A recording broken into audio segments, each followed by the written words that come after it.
ಜನನೀ ಜನ್ಮಭೂಮಿಶ ಸ್ವರ್ಗಾದಪಿ ಗರಿಯಸಿ. ಇದರರ್ಥ ಜನನಿ ಮತ್ತು ಜನ್ಮಭೂಮಿ ಸ್ವರ್ಗಕ್ಕಿಂತ ಶ್ರೇಷ್ಠ. ಈ ಒಂದು ಸುಭಾಷಿತದೊಂದಿಗೆ ಇವತ್ತು ನಾವು ಧಾತುಗಳ ಆವರ್ತನೆಯ ವರ್ಗೀಕರಣ ಪಾಠವನ್ನು ಪ್ರಾರಂಭ ಮಾಡೋಣ. ಇಲ್ಲಿ ನೋಡ್ರಿ, ನೀವು ನಿತ್ಯ ಜೀವನದೊಳಗೆ ನೋಡ್ತೀರಿ, ಇದು ವರ್ಗೀಕರಣ ಅನ್ನುವಂಥದ್ದು ನಾವು ಹುಟ್ಟಿದಾಗಿನಿಂದ ಅಥವಾ ನಮ್ಮ ಮಾನವ ಜನಾಂಗದ ವಿಕಾಸದೊಂದಿಗೆ ಒಂದು ಜೀವನದ ಅಂಗವಾಗಿ ಬೆಳ್ಕೊಂಬಂದ್ಬಿಟ್ಟದೆ. ಯಾವುದೇ ಒಂದು ಮನೆಯಲ್ಲಿ ಇರ್ತಕ್ಕಂಥ ವಸ್ತುಗಳನ್ನು ತೊಗೊಳ್ರಿ ಅಥವಾ ನಿಮಗೊಂದಿಷ್ಟು ವಸ್ತುಗಳನ್ನು ಕೊಟ್ರಿ ಅಂದ್ರೆ ಅವ್ನು ಏನು ಮಾಡ್ತೀರಿ ಅಂತಂದ್ರೆ ನೀವು ಒಂದೇ ರೀತಿಯಾಗಿರ್ತಕ್ಕಂಥ ವಸ್ತುಗಳನ್ನು ಒಂದು ಗುಂಪು ಮಾಡ್ಕೊತೀರಿ. ಅದ್ರಾಗ ಬೇರೆ ರೀತಿ ಗುಣಲಕ್ಷಣಗಳನ್ನು ಹೊಂದಿರತಕ್ಕಂಥವನ್ನ ಬೇರೆ ಕಡೆ ಮಾಡ್ತೀರಿ. ಉದಾಹರಣೆಗೆ ಒಂದು ಕಾಯಿಪಲ್ಯ ಮಾರ್ಕೆಟಿಗೆ ಹೋಗ್ತೀರಿ ಅಂತಂದ್ರೆ ನೀವು ಅಲ್ಲಿ ನೋಡ್ರಿ, ಹಸಿರು ತರಕಾರಿಗಳನ್ನು, ಈಗ ಸೌತೆಕಾಯಿ ಇರ್ಬೋದು, ಹೀರೆಕಾಯಿ ಇರ್ಬೋದು, ಬೆಂಡೆಕಾಯಿ ಇರ್ಬೋದು, ಮೆಣಸಿನ್ಕಾಯಿ ಇರ್ಬೋದು, ಹೌದ್ರಾ? ಸೊ ಎಲ್ಲವೂ ಗ್ರೀನ್ ಕಲರ್ ಹಸಿರು ಬಣ್ಣನ ಇರ್ಬೋದು. ಆದ್ರೆ ಸೌತೆಕಾಯ್ದು ಒಂದು ಸಪ್ರೇಟ್ ಬುಟ್ಟಿ ಮಾಡಿರ್ತಾನೆ ರೀ, ಹೀರೆಕಾಯ್ದೊಂದು ಸಪ್ರೇಟ್ ಬುಟ್ಟಿ ಮಾಡಿರ್ತಾನೆ ರೀ, ಮೆಣಸಿನ್ಕಾಯ್ದೊಂದು ಸಪ್ರೇಟ್ ಬುಟ್ಟಿ ಮಾಡಿರ್ತಾನೆ ರೀ, ಬೆಂಡೆಕಾಯ್ದೊಂದು ಸಪ್ರೇಟ್ ಬುಟ್ಟಿ ಮಾಡಿರ್ತಾನೆ. ಹೌದಾ? ಹಿಂಗೆ ಯಾಕೆ ಈ ಥರ ಮಾಡ್ಕೊತಾರ್ರಿ? ಯಾಕೆ ಈ ಥರ ಮಾಡ್ಕೊತಾರ ಅಂತಂದ್ರೆ ತನ್ನ ವ್ಯವಹಾರಕ್ಕೆ ಅನುಕೂಲ ಆಗಲಿ. ಒಂದು ಒಟ್ಟಾರೆಯಾಗಿ ವರ್ಗೀಕರಣ ಮಾಡ್ಕೊಳ್ಳೋ ಉದ್ದೇಶ ನಮಗೆ ಅನುಕೂಲ ಆಗಲಿ, ಅಭ್ಯಾಸ ಮಾಡ್ಲಿಕ್ಕಿರ್ಬೋದು, ತಿಳ್ಕೊಳ್ಳಿಕ್ಕಿರ್ಬೋದು ಅದ್ರ ಬಗ್ಗೆ, ಅಥವಾ ಇಲ್ಲಿ ವ್ಯವಹಾರ ದೃಷ್ಟಿಯಿಂದ ವ್ಯವಹರಿಸ್ಲಿಕ್ಕಿರ್ಬೋದು. ನೀವು ಯಾವುದೋ ಒಂದು ರೇಷನ್ ಶಾಪಿಗೆ ಹೋದ್ರೂ ನೋಡ್ರಿ, ನೀವು ರೇಷನ್ ಅಂಗಡಿಗೆ ಹೋದರೂ ಕೂಡ ಅಲ್ಲಿ ಎಲ್ಲ ಸೋಪುಗಳನ್ನು ಒಂದು ಕಡೆ ಇಟ್ಟಿರ್ತಾರೆ, ಆಮೇಲೆ ದಿನಸಿ ವಸ್ತುಗಳನ್ನು ಒಂದು ಕಡೆ ಸೇರಿಸಿರ್ತಾರೆ. ಹೌದಾ? ಆಮೇಲೆ ಚಾಕ್ಲೇಟ್ಗಳನ್ನು ಒಂದು ಕಡೆ ಸೇರಿಸಿರ್ತಾರೆ. ಈ ಥರನಾಗಿ ಇವನ್ ನೀವು ಸಾಕಷ್ಟು ನಿಮ್ಮ ಹತ್ರ ಪುಸ್ತಕಗಳು ಇದ್ದಾಗ ಕೂಡ ಗಣಿತದ ಪುಸ್ತಕಗಳನ್ನು ಒಂದು ಕಡೆ ಬೇರೆ ಕಡೆ ಮಾಡ್ಕೊತೀರಿ, ವಿಜ್ಞಾನದ ಪುಸ್ತಕಗಳನ್ನು ಒಂದು ಕಡೆ ಬೇರೆ ಕಡೆ ಮಾಡ್ಕೊತೀರಿ, ಸಮಾಜದ ಪುಸ್ತಕಗಳನ್ನು ಒಂದು ಕಡೆ ಬೇರೆ ಮಾಡ್ಕೊತೀರಿ. ಹೀಗೆ ಏನು ಮಾಡ್ತೀರಿ ಅಂತಂದ್ರೆ ನೀವು ಕೊಟ್ಟಿರುವಂಥ ವಸ್ತುಗಳನ್ನು ವರ್ಗೀಕರಣ ಮಾಡ್ಕೊತೀರಿ. ಹಿಂಗೆ ವರ್ಗೀಕರಣ ಅಂದರೆ ಸಪರೇಟಾಗಿ ಒಂದೊಂದು ಗುಂಪು ಮಾಡ್ಕೊತೀರಿ. ಒಂದೇ ಗುಣಲಕ್ಷಣವನ್ನು ಹೊಂದಿರತಕ್ಕಂಥವನ್ನ ಒಂದು ಗುಂಪು ಮಾಡ್ಕೊತೀರಿ. ಹೌದಾ? ನೀವು ಕಿಚನ್ದಲ್ಲಿ ನೋಡ್ಬೋದು, ಅಡುಗೆ ಮನೆಯಲ್ಲಿ ನೋಡಿರ್ಬೋದು. ನೀವು ಈಗ ಜೀರಿಗೆ, ಸಾಸಿವೆ ಎಲ್ಲನೂ ಈ ಒಂದು ಬಾಜಿ ರೆಡಿ ಮಾಡ್ಬೇಕಂದ್ರೆ ಹಾಕ್ತಾರೆ. ಅವನು ಇಷ್ಟು ಕೂಡಿ ಮಿಕ್ಸ್ ಮಾಡಿ ಇಟ್ಟಿರೋದಿಲ್ಲ, ಹೆಂಗಿದ್ರು ನಾವು ಹಾಕ್ತೇವೆ ಬಿಡು ಮಿಕ್ಸ್ ಮಾಡಿ ಅಂತೇಳಿ ಅವನ್ನ ನೀವು ಜೀರಿಗೆ ಸಾಸಿವೆ ಡಬ್ಬಿ ನೋಡ್ರಿ ಸಪ್ರೇಟಾಗಿ ಮಾಡಿರ್ತಾರೆ, ವರ್ಗೀಕರಣ ಮಾಡ್ಕೊಂಡಿರ್ತಾರೆ. ಹೀಗೆ ವರ್ಗೀಕರಣ ಅನ್ನುವಂಥದ್ದು ನಮ್ಮ ಒಂದು ಜೀವನದೊಳಗೆ ಅದೊಂದು ಭಾಗವಾಗಿ ಬಂದ್ಬಿಟ್ಟೈತ್ರಿ, ಅದೊಂದು ಭಾಗವಾಗೇ ಬಂದಿದೆ. ಹಾಗಾದರೆ ಇಲ್ಲಿ ನಾವು ಇವತ್ತು ಅಭ್ಯಾಸ ಮಾಡ್ತಕ್ಕಂಥದ್ದು ಈ ಒಂದು ಧಾತುಗಳು ಏನು ನಮಗೆ ಇಲ್ಲಿವರೆಗೂ ದೊರೆತಿವೆ. ನಾವು ಇಲ್ಲಿವರೆಗೂ 118 ಧಾತುಗಳನ್ನು 118 ಧಾತುಗಳನ್ನು ಏನು ನಾವು ಇಲ್ಲಿವರೆಗೂ ತಿಳ್ಕೊಂಡಿವಿ, ಸಿಕ್ಕಿವೆ, ನಮಗೆ ಏನು ಆವಿಷ್ಕಾರ ಮಾಡಿದಾರ. ಸೊ ಇವುಗಳನ್ನು ನಾವು ಒಂದೇ ರೀತಿಯ ಗುಣಲಕ್ಷಣಗಳನ್ನು ಹೊಂದಿರುವಂತಹ ಕೆಲವು ಧಾತುಗಳನ್ನು ಒಂದೊಂದು ಗುಂಪುಗಳಾಗಿ, ಉದಾಹರಣೆಗೆ ಲಿಥಿಯಮು, ಸೋಡಿಯಮು, ಪೊಟ್ಯಾಸಿಯಮು, ಕ್ಯಾಲ್ಸಿಯಮು ಇದ್ರದ್ದೊಂದು ಗುಂಪು ರೀ. ಹೌದಾ? ಆಮೇಲೆ ಬೆರಿಲಿಯಮು, ಮ್ಯಾಗ್ನೀಸಿಯಮು, ಕ್ಯಾಲ್ಸಿಯಮು, ಸ್ಟ್ರಾನ್ಸಿಯಮು, ಈ ಥರ ಇದ್ರದ್ದೊಂದು ಸಪ್ರೇಟ್ ಗುಂಪು ರೀ. ಆಮೇಲೆ ಹೆಲೋಜನ್ಗಳಂತ ಏನು ಕರಿತೀವಿ, ಫ್ಲೋರಿನ್, ಕ್ಲೋರಿನ್, ಬ್ರೋಮೀನ್, ಅಯೋಡಿನ್, ಅಸ್ಟಾಟೈನ್ ಇದ್ರದ್ದೊಂದು ಬೇರೆ ಗುಂಪು. ಹೀಗೆ ನಾವು ಏನು ಮಾಡಿದ್ದೀವಿ ಅಂತಂದ್ರೆ ಈ ಒಂದು ಧಾತುಗಳನ್ನು ನಾವು ಗುಂಪುಗಳಾಗಿ ಅಥವಾ ಅವುಗಳನ್ನು ಒಂದು ನಮಗೆ ಅಭ್ಯಾಸ ಮಾಡಲಿಕ್ಕೆ ಅನುಕೂಲ ಆಗುವ ರೀತಿಯಲ್ಲಿ ವರ್ಗೀಕರಣ ಮಾಡ್ಕೊಂಡೇವ್ರಿ. 118 ಧಾತುಗಳನ್ನು ನಾವು ಯಾವ ಒಂದು ಆಧಾರದ ಮೇಲೆ ಮಾಡ್ಕೊಂಡೇವಿ ವರ್ಗೀಕರಣ ಅಂತಂದ್ರೆ, ಈಗ ತಾನೇ ಹೇಳಿದೆ ನಿಮಗೆ, ಒಂದೇ ರೀತಿಯ ಗುಣಲಕ್ಷಣಗಳಿಗೆ ಹೊಂದಿರತಕ್ಕಂತಹ ಧಾತುಗಳನ್ನು ಒಂದೊಂದು ಗುಂಪಿನೊಳಗೆ ಹಾಕ್ಕೊಂತ ಬರೋದ್ರಿ. ಗುಂಪು ಅಂತಂದ್ರೆ ಲಂಬ ಒಂದು ಕಂಬ. ಹೌದಾ? ಸೊ ಲಂಬವಾಗಿರ್ತಕ್ಕಂಥ ಕಂಬಕ್ಕೆ ನಾವು ಗುಂಪು ಅಂತೀವಿ. ಭೂಮಿಗೆ ಸಮಾಂತರವಾಗಿರ್ತಕ್ಕಂಥದ್ದು, ಭೂಮಿಗೆ ಲಂಬವಾಗಿರುವಂಥದ್ದಕ್ಕೆ ಗುಂಪು ಅಂತ ಕರಿತೀವಿ. ಈಗ ಮುಂದೆ ನಾವು ಧಾತುಗಳ ಆವರ್ತನೆ ವರ್ಗೀಕರಣ ಹೇಳ್ತಿರ್ಬೇಕಾದ್ರೆ long form of periodic table ಹೇಳ್ಕೊತೀವಿ, ಅಥವಾ ಆಧುನಿಕ ಆವರ್ತಕ ಕೋಷ್ಟಕ ಅಥವಾ ಆವರ್ತಕ ಕೋಷ್ಟಕದ ವಿಸ್ತೃತ ರೂಪನು ಅಂತ ಕರಿತೀವಿ ಅದಕ್ಕೆ. ಸೊ ಈ ಥರನಾಗಿ ನಾವು ಧಾತುಗಳನ್ನು ವಿಂಗಡಣೆ ಮಾಡ್ಕೋಬೇಕಾತಂದ್ರೆ ಅಥವಾ ಧಾತುಗಳನ್ನ ವರ್ಗೀಕರಣ ಮಾಡ್ಕೋಬೇಕಾತಂತಂದ್ರೆ ಏನು ಮಾಡ್ಯಾರಿ ಅಂತಂದ್ರೆ, ಈ 118 ಇನ್ನೊಂದು ನೆನಪಿಟ್ಕೊಳ್ರಿ ಈ ಪಾಯಿಂಟ್ನ, 94 ನಿಸರ್ಗದಲ್ಲಿ ಸಿಗ್ತಕ್ಕಂಥವು. ಇನ್ನು ಉಳಿದದ್ವು ಏನಿದಾವಲ್ರಿ ಅವು ಸಂಶ್ಲೇಷಿತ, ಸಿಂಥೆಟಿಕ್. ಅರ್ಥ ಆಗತ್ತಾ? ಓಕೆ. ಇನ್ನು 118 ಧಾತುಗಳನ್ನು ಇವಾಗ ನಾವು ಕಂಡು ಹಿಡ್ಕೊಂಡಿವಿ. ಈ ಹಿಂದೆ ಈಗ 1800 ಆಗಿರ್ಬೋದು, 1900 ಆಗಿರ್ಬೋದು, ಈಗ 2021 ರೀ, 1800 1900 ಇಷ್ಟ ಇದ್ವನ್ರಿ ಅಂತ ಕೇಳಿದರೆ ಇಲ್ಲ. ಈ ಒಂದು ವರ್ಗೀಕರಣ ಮಾಡಲಿಕ್ಕೆ ಬಹಳಷ್ಟು ಜನ ವಿಜ್ಞಾನಿಗಳು ಪ್ರಯತ್ನ ಮಾಡ್ತಾ ಬಂದಿದ್ದಾರೆ. ಅದರಾಗ ಒಂದು 3-4 ಜನರ, ಒಂದು 5 ಜನರನ್ನು ನಾವಿಲ್ಲೇ ಅಭ್ಯಾಸ ಮಾಡ್ತೀವಿ ಮೊದಲಿಗೆ. ಆಮೇಲೆ ಆಧುನಿಕ ಆವರ್ತ ಕೋಷ್ಟಕವನ್ನು ಚೆನ್ನಾಗಿ ಅಭ್ಯಾಸ ಮಾಡ್ತೀವಿ. ಹೌದಾ? ಇಲ್ಲೇ ಮೊದಲಿಗೆ ಪ್ರಯತ್ನ ಮಾಡಿದವ್ರು ಯಾರ್ರೀ ಅಂತಂದ್ರೆ, ನಿಮ್ಗೆ ಹಂಗೆ ಒಂದು ವಿಚಾರ ಹೇಳ್ತೀನಿ. ಈ ಒಬ್ಬ ಜರ್ಮನಿಯ ವಿಜ್ಞಾನಿ, ಪ್ರೊಫೆಸರ್ ಅವ, ಆ್ಯಕ್ಚುಲಿ ಜರ್ಮನಿ ಒಳಗೆ ಜಿನೋ ವಿಶ್ವವಿದ್ಯಾಲಯಕ್ಕೆ ಒಬ್ಬ ಪ್ರೊಫೆಸರ್ ದೊಬೈರ್ ಅಂತ ಬರ್ತಾನೆ. ದೊಬೈರ ಅನ್ನುವಂತಹ ವಿಜ್ಞಾನಿ ಮೊಟ್ಟ ಮೊದಲ ಬಾರಿಗೆ ಹಂಗಾದ್ರೆ ಆವಾಗಿನ ಕಾಲದೊಳಗೆ 1829 ಒಂದು 33ಕ್ಕಿಂತ ಕಡಿಮೆ ಧಾತುಗಳು ಆವಾಗ ತಿಳ್ಕೊಂಡಿದ್ರು, ಆವಾಗ ಆವಿಷ್ಕಾರ ಆಗಿದ್ದು. ಸೊ ಅವುಗಳನ್ನು ಒಂದು ವರ್ಗೀಕರಣ ಮಾಡಲಿಕ್ಕೆ ಪ್ರಯತ್ನ ಮಾಡಿದಂಥ ಮೊದಲ ಒಂದು ವಿಜ್ಞಾನಿ ಇವ ಜರ್ಮನ್ ದೇಶದವ್ರಿ. ಜರ್ಮನ್ ದೇಶದಾಗ ಜಿನೋ ಅನ್ನುವಂಥ ವಿಶ್ವವಿದ್ಯಾಲಯಕ್ಕೆ ಪ್ರೊಫೆಸರ್ ಆಗಿದ್ದ. ಮೊಟ್ಟ ಮೊದಲ ಬಾರಿಗೆ ಧಾತುಗಳ ಗುಣಲಕ್ಷಣಗಳ ಆಧಾರದ ಮೇಲೆ ಅವುಗಳ ರಾಶಿಯ ಏರಿಕೆಯ ಕ್ರಮದಲ್ಲಿ 3 ಧಾತುಗಳನ್ನು ಒಂದೊಂದು ಗುಂಪುಗಳಾಗಿ ಮಾಡ್ತಾ ಬಂದ. ಅದಕ್ಕೆ ಈ ದೊಬೈರನ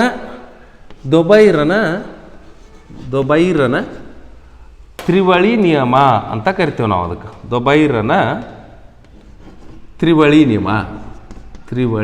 ತ್ರಿವಳಿ ಅಂದ್ರೆ 3 ಧಾತುಗಳನ್ನು ಒಂದೊಂದು ಗುಂಪು ಮಾಡಿದೆ. ಉದಾಹರಣೆಗೆ ಯಾವ್ಯಾವ ತೊಗೊಂಡಿದ್ದ ಅನ್ನೋದಕ್ಕೆ ನಾವು ಉದಾಹರಣೆ ಕೊಡ್ತೀನಿ ನೋಡ್ರಿ. ಇಲ್ಲೇ ಲೀಥಿಯಂ ತೊಗೊಂಡಿದ್ದ, ಆಮೇಲೆ ಸೋಡಿಯಂ, ಆಮೇಲೆ ಪೊಟ್ಯಾಸಿಯಂ. ಇದು ಒಂದು ಗುಂಪು ಮಾಡಿಕೊಂಡ್ರಿ. ಇದೊಂದು ಗುಂಪು ಮಾಡಿಕೊಂಡ. ಇವುಗಳ ಪರಮಾಣು ರಾಶಿ ನೋಡ್ರಿ, 7, 23, 39. ಇವುಗಳ ಪರಮಾಣು ರಾಶಿಯ ಏರಿಕೆಯ ಕ್ರಮದಲ್ಲಿ ಏನು ಮಾಡ್ಕೊಂಡ ಅಂತಂದ್ರೆ ಒಂದು ಗುಂಪು ಮಾಡಿಕೊಂಡ. ನಿಮ್ಗೆ ಗೊತ್ತಿರೋ ಹಾಗೆ ಎಲ್ಲವೂ ಕ್ಷಾರೀಯ ಲೋಹಗಳು, ನೀರಿನೊಂದಿಗೆ ಬೇಗನೆ ವರ್ತಿಸಿ ಕ್ಷಾರೀಯ ಪ್ರತ್ಯಾಮ್ಲಗಳನ್ನು ಕೊಡ್ತವೆ. ಹೌದಾ? ಇನ್ನು ಅದು ಈ ರೀತಿ ಗುಣಲಕ್ಷಣಗಳನ್ನು, ಒಂದೇ ರೀತಿ ಗುಣಲಕ್ಷಣಗಳನ್ನು ಹೊಂದಿರತಕ್ಕಂಥವು ಕ್ಷಾರೀಯ ಲೋಹಗಳು ನೀರಿನೊಂದಿಗೆ ವರ್ತಿಸಿ ಪ್ರತ್ಯಾಮ್ಲಗಳನ್ನು ಕೊಡ್ತವೆ, ಕ್ಷಾರೀಯ ಪ್ರತ್ಯಾಮ್ಲಗಳನ್ನು ಕೊಡ್ತವೆ. ಆಮ್ಲಜನಕದೊಂದಿಗೆ ವರ್ತಿಸಿ Li2O, Na2O, K2O ನೋಡ್ರಿ, ಎಲ್ಲವೂ ಒಂದೇ ರೀತಿಯಾದಂಥ ಆಕ್ಸೈಡ್ಗಳನ್ನು ಕೊಡ್ತೈತಿ. ಹೀಗೆ ಇವುಗಳ ಗುಣಲಕ್ಷಣಗಳನ್ನು ಅಭ್ಯಾಸ ಮಾಡಿಕೊಂಡು ಆ ಗುಣಲಕ್ಷಣಗಳ ಏರಿಕೆಯ ಕ್ರಮದಲ್ಲಿ ಆ ಒಂದು ಗುಣಲಕ್ಷಣಗಳನ್ನು ನೋಡಿಕೊಂಡು ಅವುಗಳ ರಾಶಿಯ ಏರಿಕೆ ಕ್ರಮದಲ್ಲಿ, ಯಾವ ರಾಶಿ? ಪರಮಾಣು ರಾಶಿಯ ಏರಿಕೆಯ ಕ್ರಮದಲ್ಲಿ 3 ಧಾತುಗಳನ್ನು ಒಂದೊಂದು ಗುಂಪುಗಳಾಗಿ, ಇದು ಒಂದು ಗುಂಪು, ಇನ್ನೊಂದು ಗುಂಪು ಮಾಡ್ಕೊತಾನೆ ರೀ. ಕ್ಯಾಲ್ಸಿಯಮ್, ಸ್ಟ್ರಾನ್ಸಿಯಮ್, ಹೌದಾ, ಬೇರಿಯಮ್, ಇದು ಒಂದು ಗುಂಪು ಮಾಡ್ಕೊಂಡ್ರಿ. ಇದು ನಮ್ಮ ಆಧುನಿಕ ಆವರ್ತ ಕೋಷ್ಟಕದೊಳಗೆ 2ನೇ ಗುಂಪಿನೊಳಗೆ ಬರುವಂಥದ್ದು ಈಗ ಪ್ರಸ್ತುತ. ಹೌದಾ? ಕ್ಯಾಲ್ಸಿಯಮ್ಮದ್ದು 40, ಸ್ಟ್ರಾನ್ಸಿಯಮ್ಮದ್ದು 88, ಬೇರಿಯಮ್ಮದ್ದು 137. ಹಿಂಗೆ ಪರಮಾಣು ರಾಶಿಯ ಏರಿಕೆ ಕ್ರಮದಲ್ಲಿ ಅವುಗಳ ಗುಣಲಕ್ಷಣಗಳನ್ನು ಒಂದೇ ರೀತಿಯಾಗಿರಬೇಕು. ನೋಡ್ರಿ, ಇವು ನೀರಿನ ಜೊತೆಗೆ ವರ್ತಿಸಿ ಏನೇನು ಕೊಡ್ತಾವೆ ಅಂತಂದ್ರೆ ನೋಡ್ರಿ, ಇಲ್ಲಿ ಕ್ಯಾಲ್ಸಿಯಂ ಹೈಡ್ರಾಕ್ಸೈಡ್, ಹೌದಾ, ನೀರಿನೊಂದಿಗೆ ವರ್ತಿಸಿದಾಗ ಸ್ಟ್ರಾನ್ಸಿಯಂ ಹೈಡ್ರಾಕ್ಸೈಡ್, ಹೌದಾ, ಬೇರಿಯಂ ಹೈಡ್ರಾಕ್ಸೈಡ್ ಕಾಣಿಸ್ತದೆ. ಇದು ತಳಗೆ ಬರೆದದ್ದು ಈ ಥರನಾಗಿ ಒಂದೇ ರೀತಿಯ ಗುಣಲಕ್ಷಣಗಳನ್ನು ಹೊಂದಿರತಕ್ಕಂಥವು ಮತ್ತು ಅವುಗಳ ರಾಶಿಯ ಏರಿಕೆ ಕ್ರಮದಲ್ಲಿ ಬರಿತಾ ಬಂದ. ಇದು 2ನೇ ಗುಂಪು ಮಾಡಿಕೊಂಡ. ಒಟ್ಟು ಪ್ರತಿ ಗುಂಪಿನೊಳಗೆ ಎಷ್ಟೆಷ್ಟು ಧಾತುಗಳು ಅದಾವ ರೀ? 3 ಧಾತುಗಳು. 1ನೇ ಗುಂಪು, 2ನೇ ಗುಂಪು. 3ನೇ ಗುಂಪನ್ನು ಯಾವ್ದು ತೊಗೊತಾನ ಅಂತಂದ್ರೆ ಹೆಲೋಜನ್ಗಳನ್ನು ತೊಗೊತಾನ. ಹೆಲೋ ಅಂತಂದ್ರೆ ನೆನಪಿರಲಿ, ಉಪ್ಪು. ಜನ್ ಅಂದ್ರೆ ಉತ್ಪಾದನೆ, ಉಪ್ಪನ್ನು ಉತ್ಪಾದನೆ ಮಾಡ್ತಕ್ಕಂತಹ ಧಾತುಗಳು ಯಾರ ಜೊತೆಗೆ ಸೇರಿ? ಲೋಹಗಳೊಂದಿಗೆ ಸೇರಿ ಉಪ್ಪನ್ನು ತಯಾರು ಮಾಡುವಂತಹ, ಉಪ್ಪನ್ನು ಕೊಡ್ತಕ್ಕಂತಹ ಧಾತುಗಳಿಗೆ ನಾವು ಹೆಲೋಜನ್ಗಳು ಅಂತ ಕರಿತೀವಿ. ಅವನು ತಗೊಂಡ ನೋಡ್ರಿ, ಕ್ಲೋರಿನ್, ಬ್ರೋಮೀನ್, ಅಯೋಡಿನ್, ಇವನು ತೊಗೊತಾನ್ರಿ. ಈಗ ಕ್ಲೋರಿನದ್ದು ಅದರದ್ದು ರಾಶಿ 35.5, ಬ್ರೋಮಿನಿದ್ದು 80, ಅಯೋಡಿನದ್ದು 127. ಹಿಂಗೆ ಏನು ಮಾಡ್ತಾನೆ ರೀ ಅಂತಂತಂದ್ರೆ ಆ ಒಂದು ಪರಮಾಣು ರಾಶಿಯ ಏರಿಕೆಯ ಕ್ರಮದಲ್ಲಿ ಒಂದು ಮೂರು ಧಾತುಗಳನ್ನು ಒಂದೊಂದು ಗುಂಪುಗಳನ್ನಾಗಿ ಮಾಡ್ತಾ ಬರ್ತಾನೆ. ಬರ್ಕೊಂಡ್ರಿ ಇದು?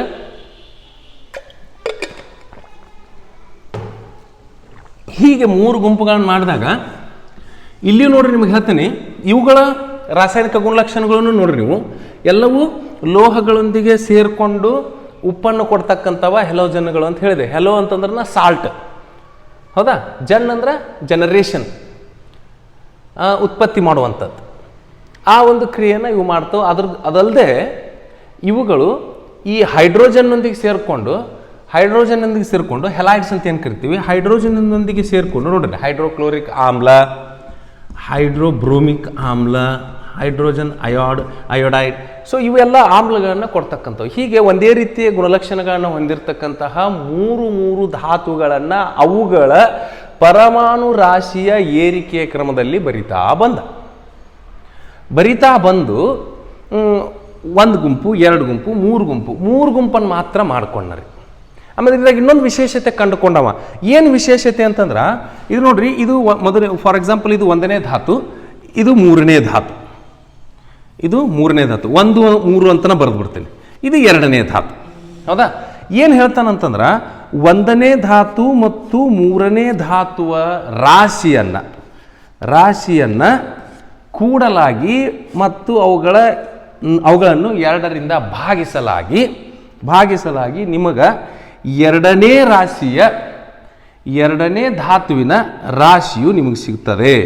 ಹೆಚ್ಚು ಕಡಿಮೆ 2ನೇ ಧಾತುವಿನ ರಾಶಿ ನಿಮಗೆ ಸಿಗ್ತದೆ ಅನ್ನುವಂಥನ್ನು ಹೇಳ್ತಾನೆ.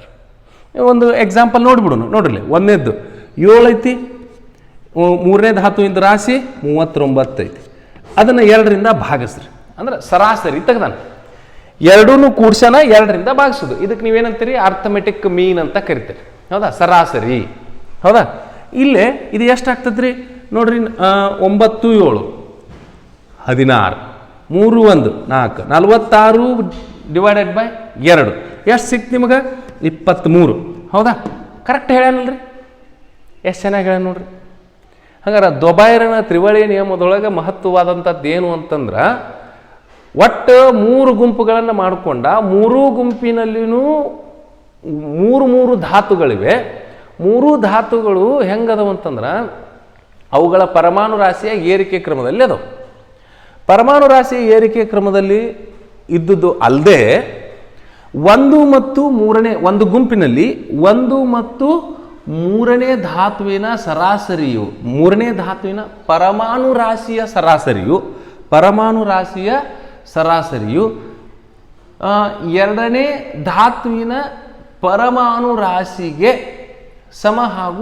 ಸಮ ಅಥವಾ ಅದಕ್ಕೆ ಸಮೀಪದಲ್ಲಿರುತ್ತದೆ ಅನ್ನುವಂಥದ್ದನ್ನು ಹೇಳಿದ. ನೋಡ್ರಿ, ನೀವು ಇದನ್ನು ಮಾಡಿ ನೋಡ್ರಿ, ಹೆಚ್ಚು ಕಡಿಮೆ ನಿಮಗೆ ಇದಕ್ಕೆ ಸಮೀಪದ್ದು ಅಥವಾ ಇದೇ ಪರಮಾಣು ರಾಶಿಯನ್ನು ಒಳಗೊಂಡಿರುವಂತಹ ಒಂದು ಉತ್ತರ ಬರ್ತದೆ, ಹೌದಾ?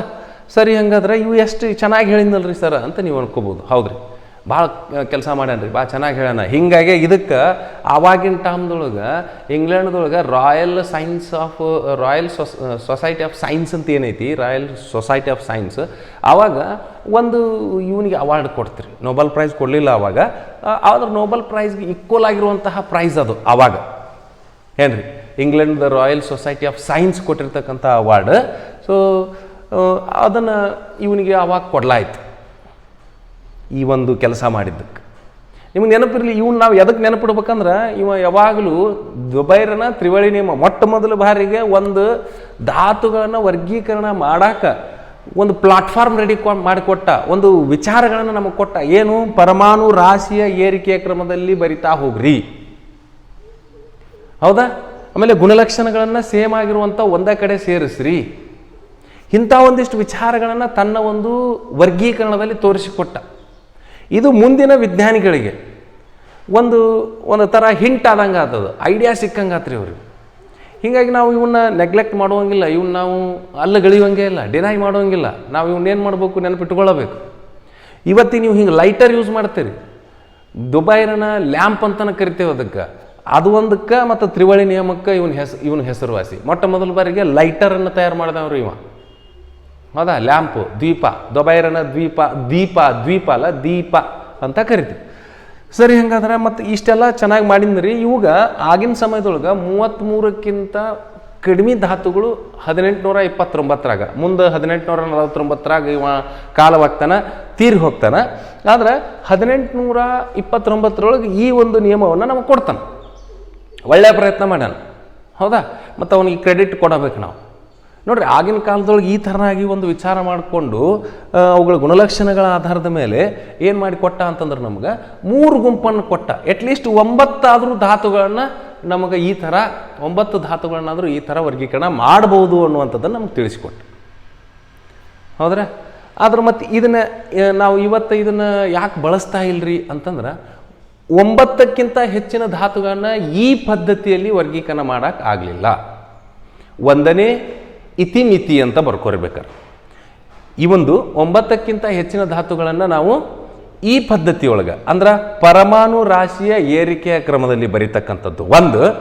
ಎರಡನೇದ್ದು 1ನೇ ಮತ್ತು 3ನೇ ಪರಮಾಣುಗಳ ರಾಶಿಯನ್ನು ಕೂಡಿ ಅದರ ಸರಾಸರಿಯನ್ನು ತೆಗೆದಾಗ 2ನೇ ಧಾತುವಿನ ರಾಶಿಗೆ ಸಮೀಪದಲ್ಲಿರಬೇಕು ಅಥವಾ ಅದಕ್ಕೆ ಹೆಚ್ಚು ಕಡಿಮೆ ಅದರಷ್ಟೇ ಇರಬೇಕು ಅನ್ನುವಂಥದ್ದು ಏನು ಒಂದು ಪಾಯಿಂಟನ್ನು, 2 ಅಂಶಗಳನ್ನು ತನ್ನ ನಿಯಮದಲ್ಲಿ ಹೇಳಿದ್ದ. ಆ ನಿಯಮ ಈ ಒಂದು ಮುಂದಿನ ಧಾತುಗಳಿಗೆ ಹೊಂದಾಣಿಕೆ ಆಗಲಿಲ್ಲ. ಇವು 2 ಇತಿಮಿತಿಗಳನ್ನು ನೀವು ನೆನಪಿಟ್ಕೋಬೇಕು. ಒಂದು ಎಕ್ಸಾಂಪಲ್ ತೋರಿಸ್ಬಿಡ್ತೇನೆ. ಇಲ್ಲೇ ನಿಮ್ಗೆ ಹೆಲೋಜನ್ಗಳೊಳಗೆ 17ನೇ ಗುಂಪು ಏನು ಬರ್ತದೆ ನಮ್ಮದು ಹೆಲೋಜನ್, ಅದ್ರಾಗ ಮೊದಲಿಗೆ ಫ್ಲೋರಿನ್ ಬರ್ತೈತೆ ರೀ. ನೋಡ್ರಿ, ಫ್ಲೋರಿನ್, ಕ್ಲೋರಿನ್, ಬ್ರೋಮಿನ್ ಇವು 3 ತೊಗೊಂಡ್ವಿ ಅಂತಂದ್ರೆ ಅವ ಹೇಳ್ದಂಗೆ ಮಾಡಕ್ಕೆ ಹೋದ್ವಿ ಅಂತ ತಿಳ್ಕೊಡ್ರಿ ನೀವು. ಅವ ಹೇಳ್ದಂಗೆ ಮಾಡಕ್ಕೆ ಹೋದ್ವಿ ಅಂದ್ರೆ ಈಗ ಫ್ಲೋರಿನ್ ಇದ್ದು, ಫಾರ್ ಎಕ್ಸಾಂಪಲ್ ಫ್ಲೋರಿನ್ ಇದ್ದು ಎಷ್ಟೈತಿ ರೀ? 9ನೇ ಧಾತು. ಹೌದಾ? 9ನೇ ಧಾತು 18 ಐತಿ. ಮುಂದೆ ಕ್ಲೋರಿನದ್ದು ಕೊಟ್ಟೇವಿ 35.5, ಬ್ರೋಮಿನದ್ದು ಕೊಟ್ಟೇವಿ 80. ಈಗ 80 + 18 ಕೂಡಿಸ್ರಿ ಎಷ್ಟಾಗುತ್ತೆ? 98 ಆಗುತ್ತೆ. Divided by 2. 2 1 2 1 2 4 8 ಆಯ್ತು. 2 4 8. ಇನ್ನು ಎಷ್ಟು ಉಳಿತ್ರಿ? 1 ಉಳಿತು. ಹಂಗಾರೆ 2 9 18. ಹಂಗಾರೆ ಸರಾಸರಿ ಎಷ್ಟು ಬಂತಿದ್ದು? 49. 35.5ಕ್ಕೂ 49ಕ್ಕೂ ಎಷ್ಟು ವ್ಯತ್ಯಾಸ? ಹೆಚ್ಚು ಕಡಿಮೆ 13 ಎಷ್ಟು ಐತ್ರಿ? 14 ವ್ಯತ್ಯಾಸ ಬರ್ತೈತೆ ನಮಗೆ. 13.5 ವ್ಯತ್ಯಾಸ ಬರ್ತೈತೆ. 1 2 ವ್ಯತ್ಯಾಸ ಆದ್ರೆ ನಡೀತದೆ. ಆದರೆ ಇಲ್ಲಿ ನೋಡ್ರಿ 10ಕ್ಕಿಂತ ಹೆಚ್ಚು ರಾಶಿಯಲ್ಲಿ ವ್ಯತ್ಯಾಸ ಬಂತು. ಹೀಗಾಗಿ ಈ ನಿಯಮವನ್ನು ನಾವು ಈ ನಿಯಮದ ಒಂದು ಇತಿಮಿತಿ ಅಂತ ಕರಿತೇವೆ ನಾವು ಇದಕ್ಕೆ. ಹೌದಾ? ಓಕೆ. ಸೊ ಇದು ದೊಬೈರನ ಒಂದು ತ್ರಿವಳಿ ನಿಯಮ. ಇದು ಅರ್ಥ ಆಗೈತಿ? ಓಕೆ, ಅರ್ಥ ಆದ್ರೆ ಈಗ 2ನೇ ಇವನ ನಂತರ ಹೆಚ್ಚು ಕಡಿಮೆ ಇವನ ಕಾಲಾನಂತರನ ಅಂದ್ರಲ್ಲ, ಇವನ ಕಾಲಾನಂತರ 1864ರೊಳಗೆ 1864ರೊಳಗೆ ಮತ್ತೊಬ್ಬ ವಿಜ್ಞಾನಿ ಪ್ರಯತ್ನ ಮಾಡ್ತಾನೆ ರೀ. ಅವ ಇಲ್ಲೇ ಇಂಗ್ಲೆಂಡ್ದವನ ರೀ. ಹೌದಾ? ಸೊ 1864ರೊಳಗೆ ನ್ಯೂಲ್ಯಾಂಡ್ ಅಂತ ಬರ್ತಾನೆ. ನ್ಯೂಲ್ಯಾಂಡ್ ಅಥವಾ ನ್ಯೂಲ್ಯಾಂಡ್ ಅಂತಾರ ಕರಿ. ನ್ಯೂಲ್ಯಾಂಡ್ ಅಂತ ಬರ್ತಾನೆ.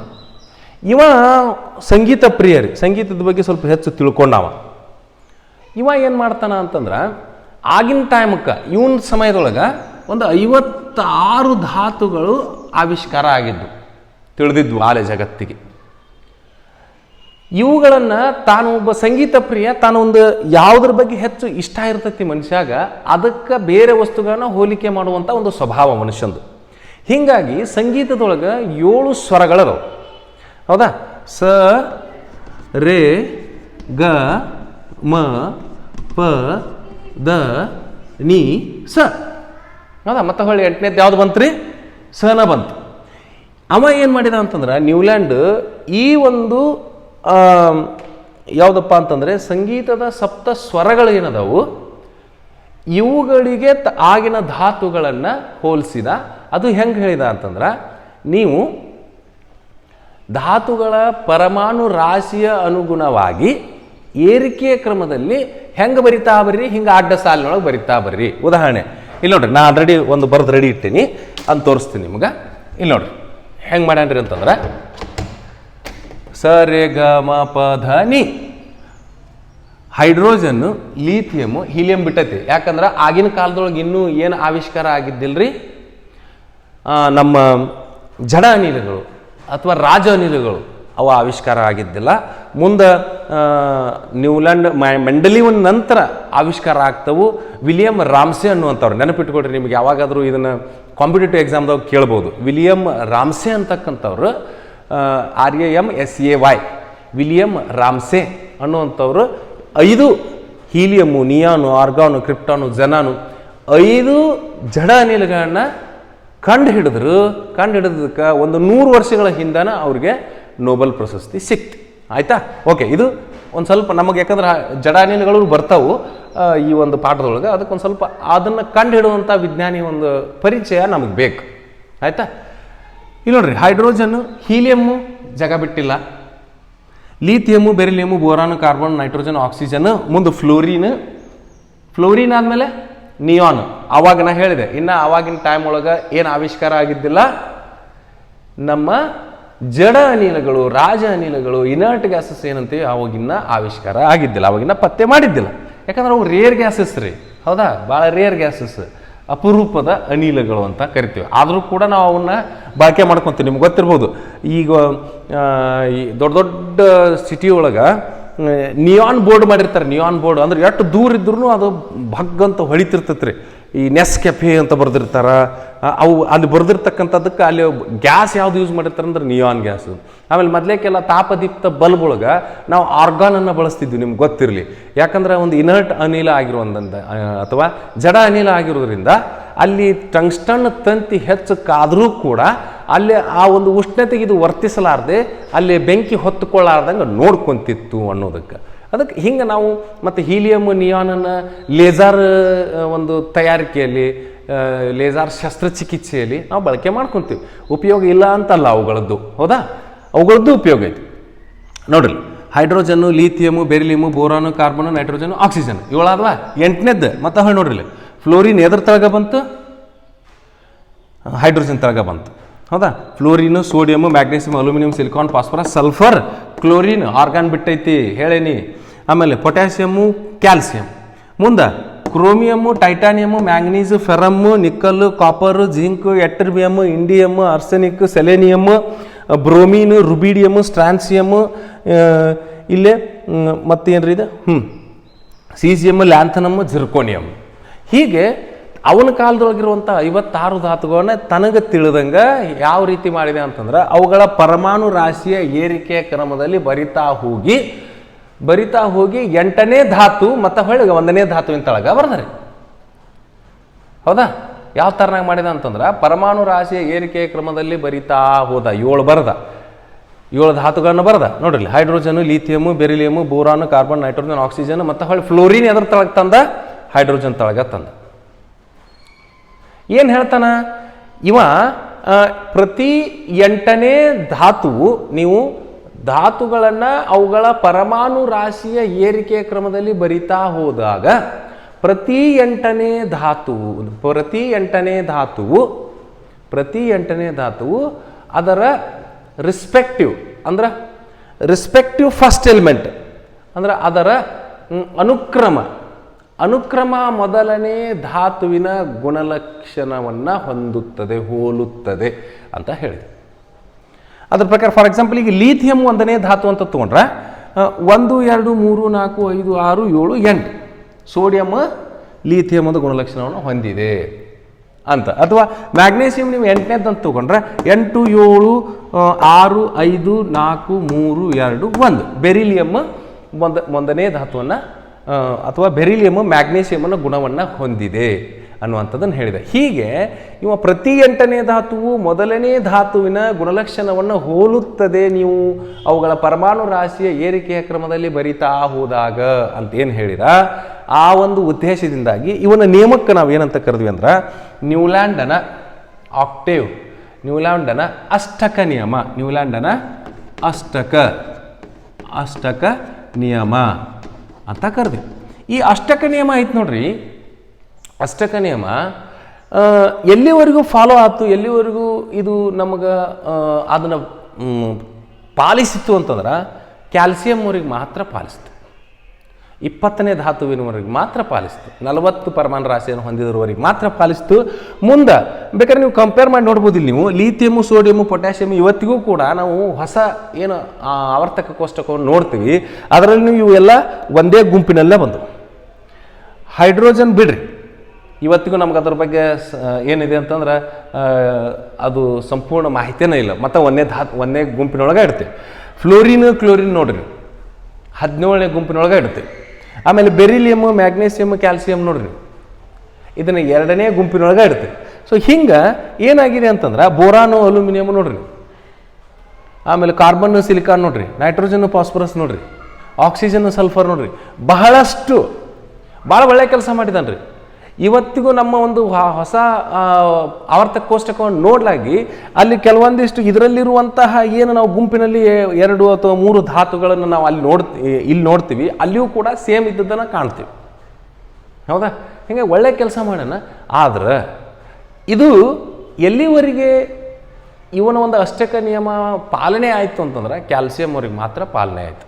ಮುಂದೆ ಏನಾಗುತ್ತೆ ಅಂತಂದ್ರೆ ಮುಂದೆ ಇವು ಹೊಂದಾಣಿಕೆ ಆಗೋದಿಲ್ಲ ರೀ. ಇಲ್ಲಿ ಒಂದು ಎಕ್ಸಾಂಪಲ್ ನೋಡ್ರಿ, ನೀವು ಒಂದು ಎಕ್ಸಾಂಪಲ್ ನೋಡ್ರಿ, ಆಕ್ಸಿಜನ್, ಸಲ್ಫರ್ ಅಲೋಹಗಳು, ಕಬ್ಬಿಣ ಲೋಹ, ಮತ್ತು ಈ ಗುಂಪಿನೊಳಗೆ ಇದು ಬರಬಾರ್ದಾಗಿತ್ತು, ಬಂದಿದೆ. ಅದೇ ಥರ ಸೆಲೆನಿಯಂ, ಆಮೇಲೆ ಇಲ್ಲಿ ನೋಡ್ರಿ ನೈಟ್ರೋಜನ್, ಫಾಸ್ಫರಸ್ ಅಲೋಹಗಳು ಏನು ತಂದಿಟ್ಟಾರ್ರಿ? ಮ್ಯಾಂಗನೀಸ್ ಲೋಹ ತಂದಿಟ್ಟಾರೆ. ಇಲ್ಲಿಯೂ ಕಾರ್ಬನ್, ಸಿಲಿಕಾನ್, ಟೈಟಾನಿಯಂ ಮತ್ತೊಂದು ಲೋಹ. ಹೌದಾ? ಇವೆರಡು ಅಲೋಹಗಳು, ಇದಂತೂ ಲೋಹ ಬಿಡ್ರಿ. ಹೌದಾ? ಮೆಟಲಾಯ್ಡ್. ಸೊ ಈ ಥರನಾಗಿ ಏನಾಗಿದೆ ಅಂತಂದ್ರೆ ಇದರ ನಂತರದಲ್ಲಿ ಕ್ಯಾಲ್ಸಿಯಂನ ನಂತರದಲ್ಲಿ ಉಳಿದ ಧಾತುಗಳು ನ್ಯೂಲ್ಯಾಂಡನ ಅಷ್ಟಕ ನಿಯಮವನ್ನು ಪಾಲಿಸಲಿಲ್ಲ. ಹೀಗಾಗಿ ನಾವು ಇದನ್ನು ಕೈ ಬಿಟ್ವಿ. ಆದರೆ ಇವನಿಂದ ಒಂದು ವಿಚಾರವನ್ನು ಕಲ್ಕೊಂಡ್ವಿ. ಏನು ಅಂತಂದ್ರೆ ಮೊದಲನೇ ಬಾರಿಗೆ ಆವರ್ತದ ಒಂದು ಕಲ್ಪನೆಯನ್ನು ತಂದುಕೊಟ್ಟ. ಆವರ್ತವಾಗಿ, ಪಿರಿಯಾಡಿಕ್ ಆಗಿ, ಪಿರಿಯಾಡಿಸಿಟಿ, ಆವರ್ತನೀಯ ಅನ್ನುವಂಥ ಒಂದು ಇದನ್ನು ಏನಪ್ಪ ಅಂತಂದರೆ ಕಾನ್ಸೆಪ್ಟನ್ನು, ಪರಿಕಲ್ಪನೆಯನ್ನು ಹುಟ್ಟು ಹಾಕಿದೆ. ಆವರ್ತನೀಯ, ಪಿರಿಯಾಡಿಸಿಟಿ ಅಂತ ಏನು ಕರಿತೀವಿ ಅಂದರೆ ಪ್ರತಿ ಒಂದಿಷ್ಟು ಅವಧಿಯ ನಂತರ ಧಾತುಗಳು ಏನಾಗ್ತವೆ ಅಂತಂದ್ರೆ ಒಂದೇ ರೀತಿಯ ಗುಣಲಕ್ಷಣಗಳನ್ನು ಹೊಂದಿರತಕ್ಕಂಥ ಧಾತುಗಳು ಮತ್ತೆ ಮರುಕಳಿಸುತ್ತವೆ. ಹೌದಾ? ನಿರ್ದಿಷ್ಟ ಅವಧಿಯ ನಂತರ. ಫಾರ್ ಎಕ್ಸಾಂಪಲ್ ನಿಮ್ಮ ಸ್ಕೂಲ್ನಾಗ ಈಗ ನೋಡ್ರಿ, ಒಬ್ಬ ನಿಮ್ಮ ಕ್ಲಾಸ್ ಟೀಚರ್, ಸೈನ್ಸ್ ಟೀಚರ್ ಅದಾರ ಅಂತ ತಿಳ್ಕೊಳ್ರಿ. ಅವ್ರಿಗೆ ಏನು ಮಾಡಿರ್ತಾರೆ, ಯಾವಾಗಲೂ ಮೊದಲನೇ ಪಿರಿಯಡ್ ಹಾಕಿರ್ತಾರೆ, 1ನೇ ಅವಧಿನ ಅವ್ರಿಗೆ ಏನಿರ್ತೈತೆ ರೀ, ನಿಮ್ಮ ಕ್ಲಾಸ್ ಟೀಚರ್ ಅಂತಂದ್ರೆ 10ಕ್ಕೆ ಸೈನ್ಸ್ ಹಾಕಿರ್ತಾರೆ ಅಂತ ತಿಳ್ಕೊಳ್ರಿ. ಮತ್ತು ಮರುದಿವ್ಸ ಮಂಗಳವಾರ, ಈಗ ಸೋಮವಾರದನ್ನ ಹೇಳಿದೆ, ಮಂಗಳವಾರ ಮತ್ತು ಅದೇ ಸಮಯಕ್ಕೆ ಯಾರ್ದು ಇರ್ತೈತೆ ರೀ, ಸೈನ್ಸ್ ಟೀಚರ್ದು ಇರ್ತದೆ. ಅಂದರೆ ನಿರ್ದಿಷ್ಟ ಅವಧಿಯ ನಂತರ ಅದೇ ವಿಷಯ ನಿಮಗೆ ವಾಪಸ್ ಏನಾಗ್ತೈತಿ, ಮರುಕಳಿಸ್ತೈತಿ. ಅದೇ ವಿಷಯದ ಬಗ್ಗೆ ನೀವು ಕೇಳ್ತೀರಿ. ಇದಕ್ಕೇನಂತ ಕರಿತೇವೆ ನಾವು, ಆವರ್ತನೀಯ, ಪಿರಿಯಾಡಿಸಿಟಿ. ಹೌದಾ? ಆ ವಿಷಯದ ಬಗ್ಗೆ, ಆ ವಿಷಯದ ಮುಂದುವರೆದ ಭಾಗ ಇರ್ಬೋದು, ಈ ವಿಷಯದ ಹಿಂದಿನ ಒಂದು ಚರ್ಚೆ ಇರ್ಬೋದು. ಹೌದಾ? ಅದರ ಬೆಳವಣಿಗೆ ಇರ್ಬೋದು, ಆ ವಿಷಯದ ಬೆಳವಣಿಗೆ ಇರ್ಬೋದು. ಇಂಥವುಗಳನ್ನು ನೀವು ಆ ಅವಧಿಯಲ್ಲಿ ಚರ್ಚೆ ಮಾಡ್ತೀರಿ. ಇದಕ್ಕೇನಂತ ಕರಿತೀರಿ ನೀವು, ಪೀರಿಯಡ್. ಹಂಗೆ ಇಲ್ಲೇ ಆವರ್ತನೀಯ ಈ ಒಂದು ಪದವನ್ನು ಇವನಿಂದ ತಗೊಳ್ಳಾಯ್ತು. ಅದು ಬಹಳ ಅನುಕೂಲ ಆಯ್ತು ರೀ ಮುಂದಿನ ವಿಜ್ಞಾನಿಗಳಿಗೆ ಉಳಿದ ಧಾತುಗಳನ್ನು ಕಂಡು ಹಿಡ್ಕೊಳಕ್ಕೆ. ಸೊ ಹಂಗಾರೆ ಇವನ ನ್ಯೂಲ್ಯಾಂಡನ ಅಷ್ಟಕ ನಿಯಮದ ಇತಿಮಿತಿಗಳನ್ನು ತಿಳಿಸ್ರಿ ಅಂತ ನಿಮಗೆ ಪರೀಕ್ಷೆದಾಗ ಬಂದ್ರೆ ಅಡ್ವಾಂಟೇಜಸ್ ನಾ ಹೇಳಿದೆ ನಿಮಗೆ. ಆವರ್ತನ ಅನ್ನುವಂತಹ ಒಂದು ಪದವನ್ನು ತಗೊಂಡ್ವಿ. ಆಮೇಲೆ ಸೇಮ್ ನಮ್ಮ ದೊಬೈರವರು ಯಾವ ಒಂದು ಈ ಪರಮಾಣು ರಾಶಿ ಏರಿಕೆ ಕ್ರಮವನ್ನು ಕೊಟ್ಟಿದ್ರೆ ಅದನ್ನು ಇವತ್ತು ತಗೊಂಡ. ಅದರ ನಂತರ ಆವರ್ತನ ಅನ್ನುವಂಥದ್ದು, ಪೀರಿಯಡ್ ಅನ್ನುವಂಥ ಒಂದು ಪರಿಕಲ್ಪನೆಯನ್ನು ಕೊಟ್ಟ. ಹೌದಾ? ಇದು ನಮ್ಮ ಪ್ಲಸ್ ಪಾಯಿಂಟ್. ಆಮೇಲೆ ಇವು ನಾವು ಹೇಳಿದೆ ನಾನು ನಿಮಗೆ, ಇವತ್ತಿಗೂ ಕೂಡ ನಾವು ನಮ್ಮ ಆವರ್ತಕ ಕೋಷ್ಟಕದಲ್ಲಿ ಇವುಗಳನ್ನು ನಾವು ಒಂದೇ ಗುಂಪಿನಲ್ಲಿ ಕಾಣ್ತೀವಿ. ಹೌದಾ? ಕೆಲವೊಂದಿಷ್ಟನ್ನು. ಸೊ ಹೀಗಾಗಿ ಅವನು ಕೂಡ ಭಾಳ ಚೆನ್ನಾಗಿ ಒಂದು ಪ್ರಯತ್ನ ಮಾಡಿ ಧಾತುಗಳನ್ನು ವರ್ಗೀಕರಣ ಮಾಡಲಿಕ್ಕೆ ಪ್ರಯತ್ನ ಮಾಡಿದ್ದಾನೆ. ಹೌದಾ? ಆದರೆ ಇತಿಮಿತಿಗಳು ಏನದು ಅಂತಂದ್ರೆ ಕ್ಯಾಲ್ಸಿಯಂನ ನಂತರ ಧಾತುಗಳು ಆವರ್ತಕ ಈ ನ್ಯೂಲ್ಯಾಂಡನ ಅಷ್ಟಕ ನಿಯಮವನ್ನು ಪಾಲಿಸಲಿಲ್ಲ. 1ನೇ ಇತಿಮಿತಿ. 2ನೇ ಇತಿಮಿತಿ ಏನಪ್ಪ ಅಂತಂತಂದ್ರೆ ಕೆಲವು ಗುಂಪು ಮಾಡಬೇಕು ಅಂತಂದ್ರೆ ನೀವೇನಂತಂದ್ರಿ ಹೀರಿಕಾಯಿ ಒಯ್ದು ಸೌತೆಕಾಯಿಗೆ ಅಥವಾ ಹೀರಿಕಾಯಿ ಒಯ್ದು ಮೆಣಸಿನ್ಕಾಯಿಗೆ ಹಾಕೋದಿಲ್ರಿ. ಅದರ ಗುಣಲಕ್ಷಣ ಒಂದೇ ಥರ ಇದ್ದದ್ದು ಎಲ್ಲ ಹೀರಿಕಾಯಿ ತಂದು ಒಂದ್ರಾಗ ಸೇರಿಸ್ತೀರಿ. ಸೈನ್ಸ್ ಪುಸ್ತಕ ತಂದು ಒಂದು ಕಡೆನೇ ಇಡ್ತೀರಿ. ಸೈನ್ಸ್ ಓದಿ ಮ್ಯಾಥ್ಸ್ದಾಗ ಸೋಷಿಯಲ್ ಸೈನ್ಸ್ದಾಗ ಇಡೋದಿಲ್ಲ. ಇಲ್ಲಿ ಏನು ಮಾಡ್ಯಾನ ನೋಡ್ರಿ ಅವ, ಇಲ್ಲಿ ನೋಡ್ರಿ ಹೈಡ್ರೋಜನ್ ಫ್ಲೋರಿನ್ ಅಲೋಹಗಳು, ಕ್ಲೋರಿನ್ ಅಲೋಹ, ಇವೆರಡು ಅಂತೂ ಹೆಲೋಜನ್ಗಳು. ಅದರ ಜೊತೆಗೆ ಕೊಬಾಲ್ಟ್ ನೋಡ್ರಿಲ್ದ ಕೊಬಾಲ್ಟ್ ನಿಕ್ಕಲ್ ಸೇರ್ಸನ್. ಇವಂತೂ ನಿಮಗೆ ಗೊತ್ತಿರೋ ಹಾಗೆ ಇವು ನಿಮ್ಗೆ ಗೊತ್ತಿರುವ ಹಾಗೆ ಲೋಹಗಳು. ಹೌದಾ? ಇಲ್ಲಿ ನೋಡ್ರಿ ಕಾಪರ್, ಇದು ಕರೆಕ್ಟ್ ಇದೆ. ಕೋಬಾಲ್ಟ್ ನಿಕ್ಕಲ್, ಇಲ್ಲೇ ಕಬ್ಬಿಣ ಸೇರ್ಸನ ಅಲೋಹದೊಂದಿಗೆ. ಹಂಗಾರೆ ಇದು ಒಂದು ಇತಿಮಿತಿ ಅನ್ಬೋದು. ಅವನ ಒಂದು ನ್ಯೂಲ್ಯಾಂಡನ ಅಷ್ಟಕ ನಿಮ್ಮದೊಳಗೆ ಇದು ಒಂದು ಇತಿಮಿತಿ ಅಂತ ನಾವು ತಗೋಬೋದು. ಹೌದಾ? ಉಪಯೋಗಗಳನ್ನು ನೋಡ್ಕೊಂಡ್ವಿ, ಇತಿಮಿತಿಗಳನ್ನು ನೋಡ್ಕೊಂಡ್ವಿ. ಆಮೇಲೆ ಇನ್ನೊಂದು ಏನು ಹೇಳಿದ್ರಿ ಅಂತಂದ್ರೆ, ಸ್ವಲ್ಪ ಇವ ಹೆಂಗಿತ್ತಂದ್ರೆ ಓವರ್ ಕಾನ್ಫಿಡೆನ್ಸ್ ಇದ್ನ ರೀ. ಇಲ್ಲಿವರೆಗೂ ಬಹಳಷ್ಟು ಅಧ್ಯಯನ ಮಾಡೀನಿ, ಈ ಭೂಮಿ ಮೇಲೆ ಇರ್ತಕ್ಕಂಥ ಧಾತುಗಳನ್ನು 56, ಅದಕ್ಕಿಂತ ಹೆಚ್ಚಿನ ಧಾತುಗಳು ಇರ್ಲಿಕ್ಕೆ ಸಾಧ್ಯ ಇಲ್ಲ ಅನ್ನುವಂಥದ್ದನ್ನು ಹೇಳಿದ. ಹೀಗಾಗಿ ಇದು ಒಂದು ಮೈನಸ್ ಪಾಯಿಂಟ್ ಆತು ರೀ, ಇತಿಮಿತಿ ಆಯ್ತು. ಇವತ್ತಿಗೆ ನೋಡ್ರಿ ನಾವು 118 ಧಾತುಗಳು ಇನ್ನೂ ಪೈಪ್ಲೈನ್ದೊಳಗೆ ಆವಿಷ್ಕಾರ ಆಗ್ತಾನೇ ಇದಾವೆ. ಕೆಲವು ಪುಸ್ತಕದೊಳಗೆ 128 ಆಲ್ರೆಡಿ ಕೊಟ್ಬಿಟ್ಟಾರೆ. ಇನ್ನು ಕೆಲವು ಪುಸ್ತಕಗಳು 132 ಕೊಟ್ಟಾರ್ರಿ. ಹೌದಾ? ಅಂದ್ರೆ ಅವಾಗ ಇವ ಓವರ್ ಕಾನ್ಫಿಡೆಂಟ್ ಇದ್ದ, ಸ್ವಲ್ಪ ಅಹಂ ಸ್ವಭಾವ ಇದ್ದ. ಇಲ್ಲ, ನಾ ಹೇಳಿದ್ದ ಕರೆಕ್ಟ್, 56 ಧಾತು ಅದು ಅಂದ್ರೆ 56 ಧಾತು ಅಷ್ಟ, ಅದಕ್ಕಿಂತ ಹೆಚ್ಚಿಗೆ ಇರಕ್ಕೆ ಸಾಧ್ಯನೇ ಇಲ್ಲ ಅನ್ನುವಂಥದ್ದನ್ನು ಹೇಳಿದೆ. ಇವು ಎಲ್ಲ ಮೈನಸ್ ಪಾಯಿಂಟ್ ಆದವು ರೀ. ಅವನು ಒಂದು ನ್ಯೂಲ್ಯಾಂಡನ ಅಷ್ಟಕ ನಿಯಮಕ್ಕೆ ಇವು ಮೈನಸ್ ಪಾಯಿಂಟ್ ಆದವು. ಅದಕ್ಕೆ ನಾವು ಏನಂತ ಕರಿತೀವಿ, ಇತಿಮಿತಿಗಳು ಅಂತ ಕರಿತೀವಿ. ಓಕೆ, ಸರಿ. ಹಾಗಾದ್ರೆ ಇವನ ಬಗ್ಗೆ ಸಂಪೂರ್ಣ ಮಾಹಿತಿ ದೊರಕಿದೆ ಅಂತ ಭಾವಿಸ್ಕೊತೀನಿ. ಇನ್ನು ಮುಂದೆ ಇವನ ನಂತರ ರಷ್ಯಾದ ಒಬ್ಬ ಸೈಂಟಿಸ್ಟ್ ಬರ್ತಾನೆ ರೀ, ಭಾರಿ ಜಾನ್ರಿ ಅವ, ರಷ್ಯಾದವ. ಏನಂತಂದ್ರೆ ಇವನ ಗತೆ ಅವಸರ ಮಾಡಲಿಲ್ಲ ರೀ ಅವ. ಹೌದಾ? ಈ ಸರಿಗಂಪದನ್ನ ತೆಗೆದು ಬಿಡೋಣ್ರೆ. ಓಕೆ, ಅವ ಭಾಳ ಜಾನಿದ್ನ ರೀ.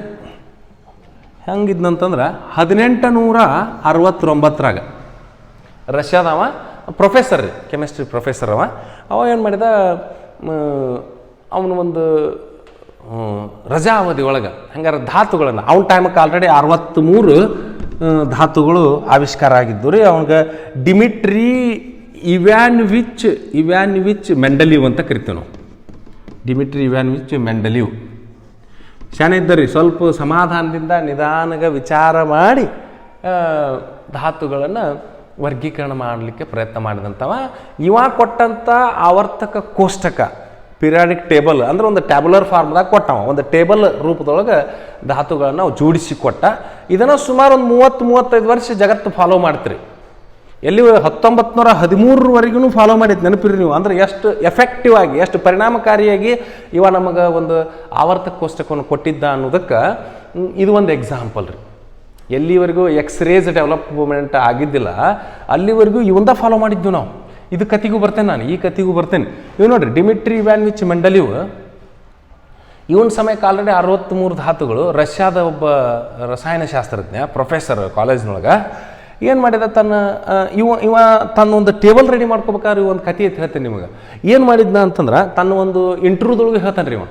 ಇಂಟರ್ವ್ಯೂದೊಳಗೆ ಏನು ಹೇಳ್ತಾನೆ ಅಂತಂದ್ರೆ, ಇವನಿಗೆ ಪಿರಿಯಾಡಿಕ್ ಟೇಬಲ್ ಆವರ್ತಕ ಕೋಷ್ಟಕ ಏನು ಇವ ರೆಡಿ ಮಾಡಿ ಕೊಟ್ಟ, ಅದು ಇವಾಗ ಕನಸು ಬಿದ್ದಿತ್ತಂತ ನಿದ್ಯಾಗ. ನಿದ್ದೆ ಮಾಡ್ತಿರ್ಬೇಕಾದ್ರೆ ಕನಸು ಬಿದ್ದಿತ್ತಂತ ಅದರ ಪ್ರಕಾರವಾಗಿನ ತಾನೊಂದು ಪಿರಿಯಾಡಿಕ್ ಟೇಬಲನ್ನು ರೆಡಿ ಮಾಡಿಕೊಟ್ರಿ.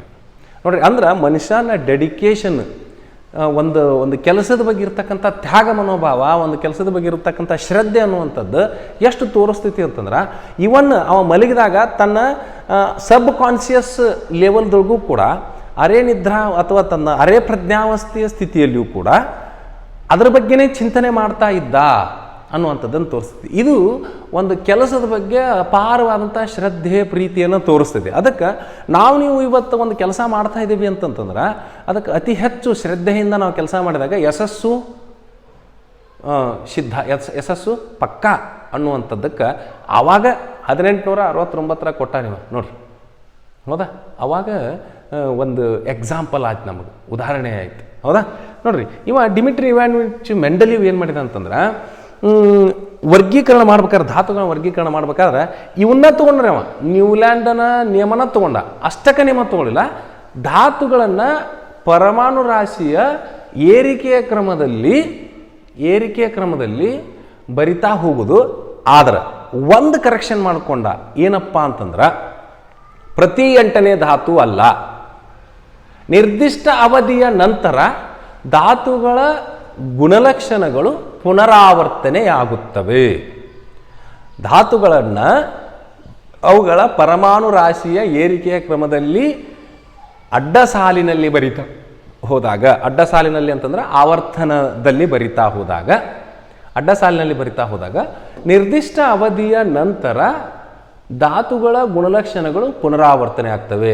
8 ಆಗಿರ್ಬೋದು, 18 ಆಗಿರ್ಬೋದು, 32ನೇ ಧಾತು ಆಗಿರ್ಬೋದು. ಹಿಂಗೆ ಏನು ಮಾಡ್ಕೊಂಡ್ರಿ ಅಂತಂದ್ರೆ ಆ ಒಂದು ಸ್ಟೇಟ್ಮೆಂಟನ್ನು ಕೊಟ್ಟ, ಆ ಒಂದು ವ್ಯಾಖ್ಯಾ ಕೊಟ್ಟ. ಅದಕ್ಕೆ ನಾವೇನಂತ ಕರಿತೀವಿ ಅಂದ್ರೆ ಮೆಂಡಲೀವನ ಆವರ್ತಕ ನಿಯಮ ಅಂತ ಕರಿತೀವಿ. ಮೆಂಡಲೀವನ ಆವರ್ತಕ ನಿಯಮ. ಆದರ ಬರ್ರಿ ಇದರ ಬರ್ರಿ ಆವರ್ತಕ ನಿಯಮ. ಭಾಳ ಜಾನಿದ್ದರಿ. ಒಂದೇ ಕೆಲಸ ಏನು ಮಾಡಿದಂದ್ರೆ ಆಕ್ಸಿಜನ್ ಮತ್ತು ಹೈಡ್ರೋಜನ್ಗಳ ಜೊತೆಗೆ ಅವು ಬಹಳಷ್ಟು ಕ್ರಿಯಾಶೀಲವಾದಂಥ ಧಾತುಗಳು, ಅವುಗಳ ಜೊತೆಗೆ ಉಳಿದ ಧಾತುಗಳು ಹೆಂಗೆ ಕೆಲಸ ಮಾಡ್ತವು, ಆಕ್ಸಿಜನ್ ಮತ್ತು ಹೈಡ್ರೋಜನ್ಗಳ ಜೊತೆಗೆ ಉಳಿದ ಧಾತುಗಳು ಯಾವ ರೀತಿಯಾಗಿ ರಾಸಾಯನಿಕ ಕ್ರಿಯೆಗೆ ಒಳಪಡ್ತವು. ಉದಾಹರಣೆಗೆ ಲಿಥಿಯಂ ತೊಗೊಂಡ್ವಿ, ಲಿಥಿಯಂ ಆಕ್ಸೈಡ್, ಹೌದಾ. ಆಮೇಲೆ ಸೋಡಿಯಂ ತೊಗೊಂಡ್ವಿ, ಸೋಡಿಯಂ ಆಕ್ಸೈಡ್, ಪೊಟ್ಯಾಸಿಯಂ ಆಕ್ಸೈಡ್, ಹೌದಾ. ಹೈಡ್ರೋಜನ್ ತೊಗೊಂಡ್ವಿ, ರೈಟ್. ಹೈಡ್ರೋಜನ್ ಕ್ಲೋರಿನ್ ಜೊತೆಗೆ hydrogen chloride, hydrogen bromide, hydrogen iodide, ಹೌದಾ, ರೈಟ್. ಸೊ ಸೋಡಿಯಂ ಲಿಥಿಯಂ ಜೊತೆಗೆ ಹೆಂಗೆ ವರ್ತಿಸ್ತೈತಿ, ಲಿಥಿಯಂ ಹೈಡ್ರೋಜನ್, ತದರ ಸೋಡಿಯಂ ಹೈಡ್ರೋಜನ್. ಈ ಥರನಾಗಿ ಹೈಡ್ರೋಜನ್ ಜೊತೆಗೆ ಲಿಥಿಯಂ ಜೊತೆಗೆ ಆಕ್ಸಿಜನ್ ಜೊತೆಗೆ ರಾಸಾಯನಿಕವಾಗಿ ಹೇಗೆ ವರ್ತಿಸ್ತವು ಧಾತುಗಳು ಅನ್ನೋದನ್ನು ಮೊದಲಿಗೆ ರಾಸಾಯನಿಕ ಗುಣಗಳನ್ನು ಅಭ್ಯಾಸ ಮಾಡಿದ್ದಾರೆ. ಅಭ್ಯಾಸ ಮಾಡಿ 63 ಏನು ರೆಡಿ ಮಾಡ್ಕೊಂಡ ಅಂತಂದ್ರೆ ಒಂದು ಕಾರ್ಡ್, ನಾವೇನು ಈಗ ಅಂಚೆ ಕಾರ್ಡ್ ಬರ್ತಾವಲ್ರಿ, ಆ ಟೈಪ್ ಒಂದು ಕಾರ್ಡ್ 63 ಕಾರ್ಡ್ ತೊಗೊಂಡ್ರಿ.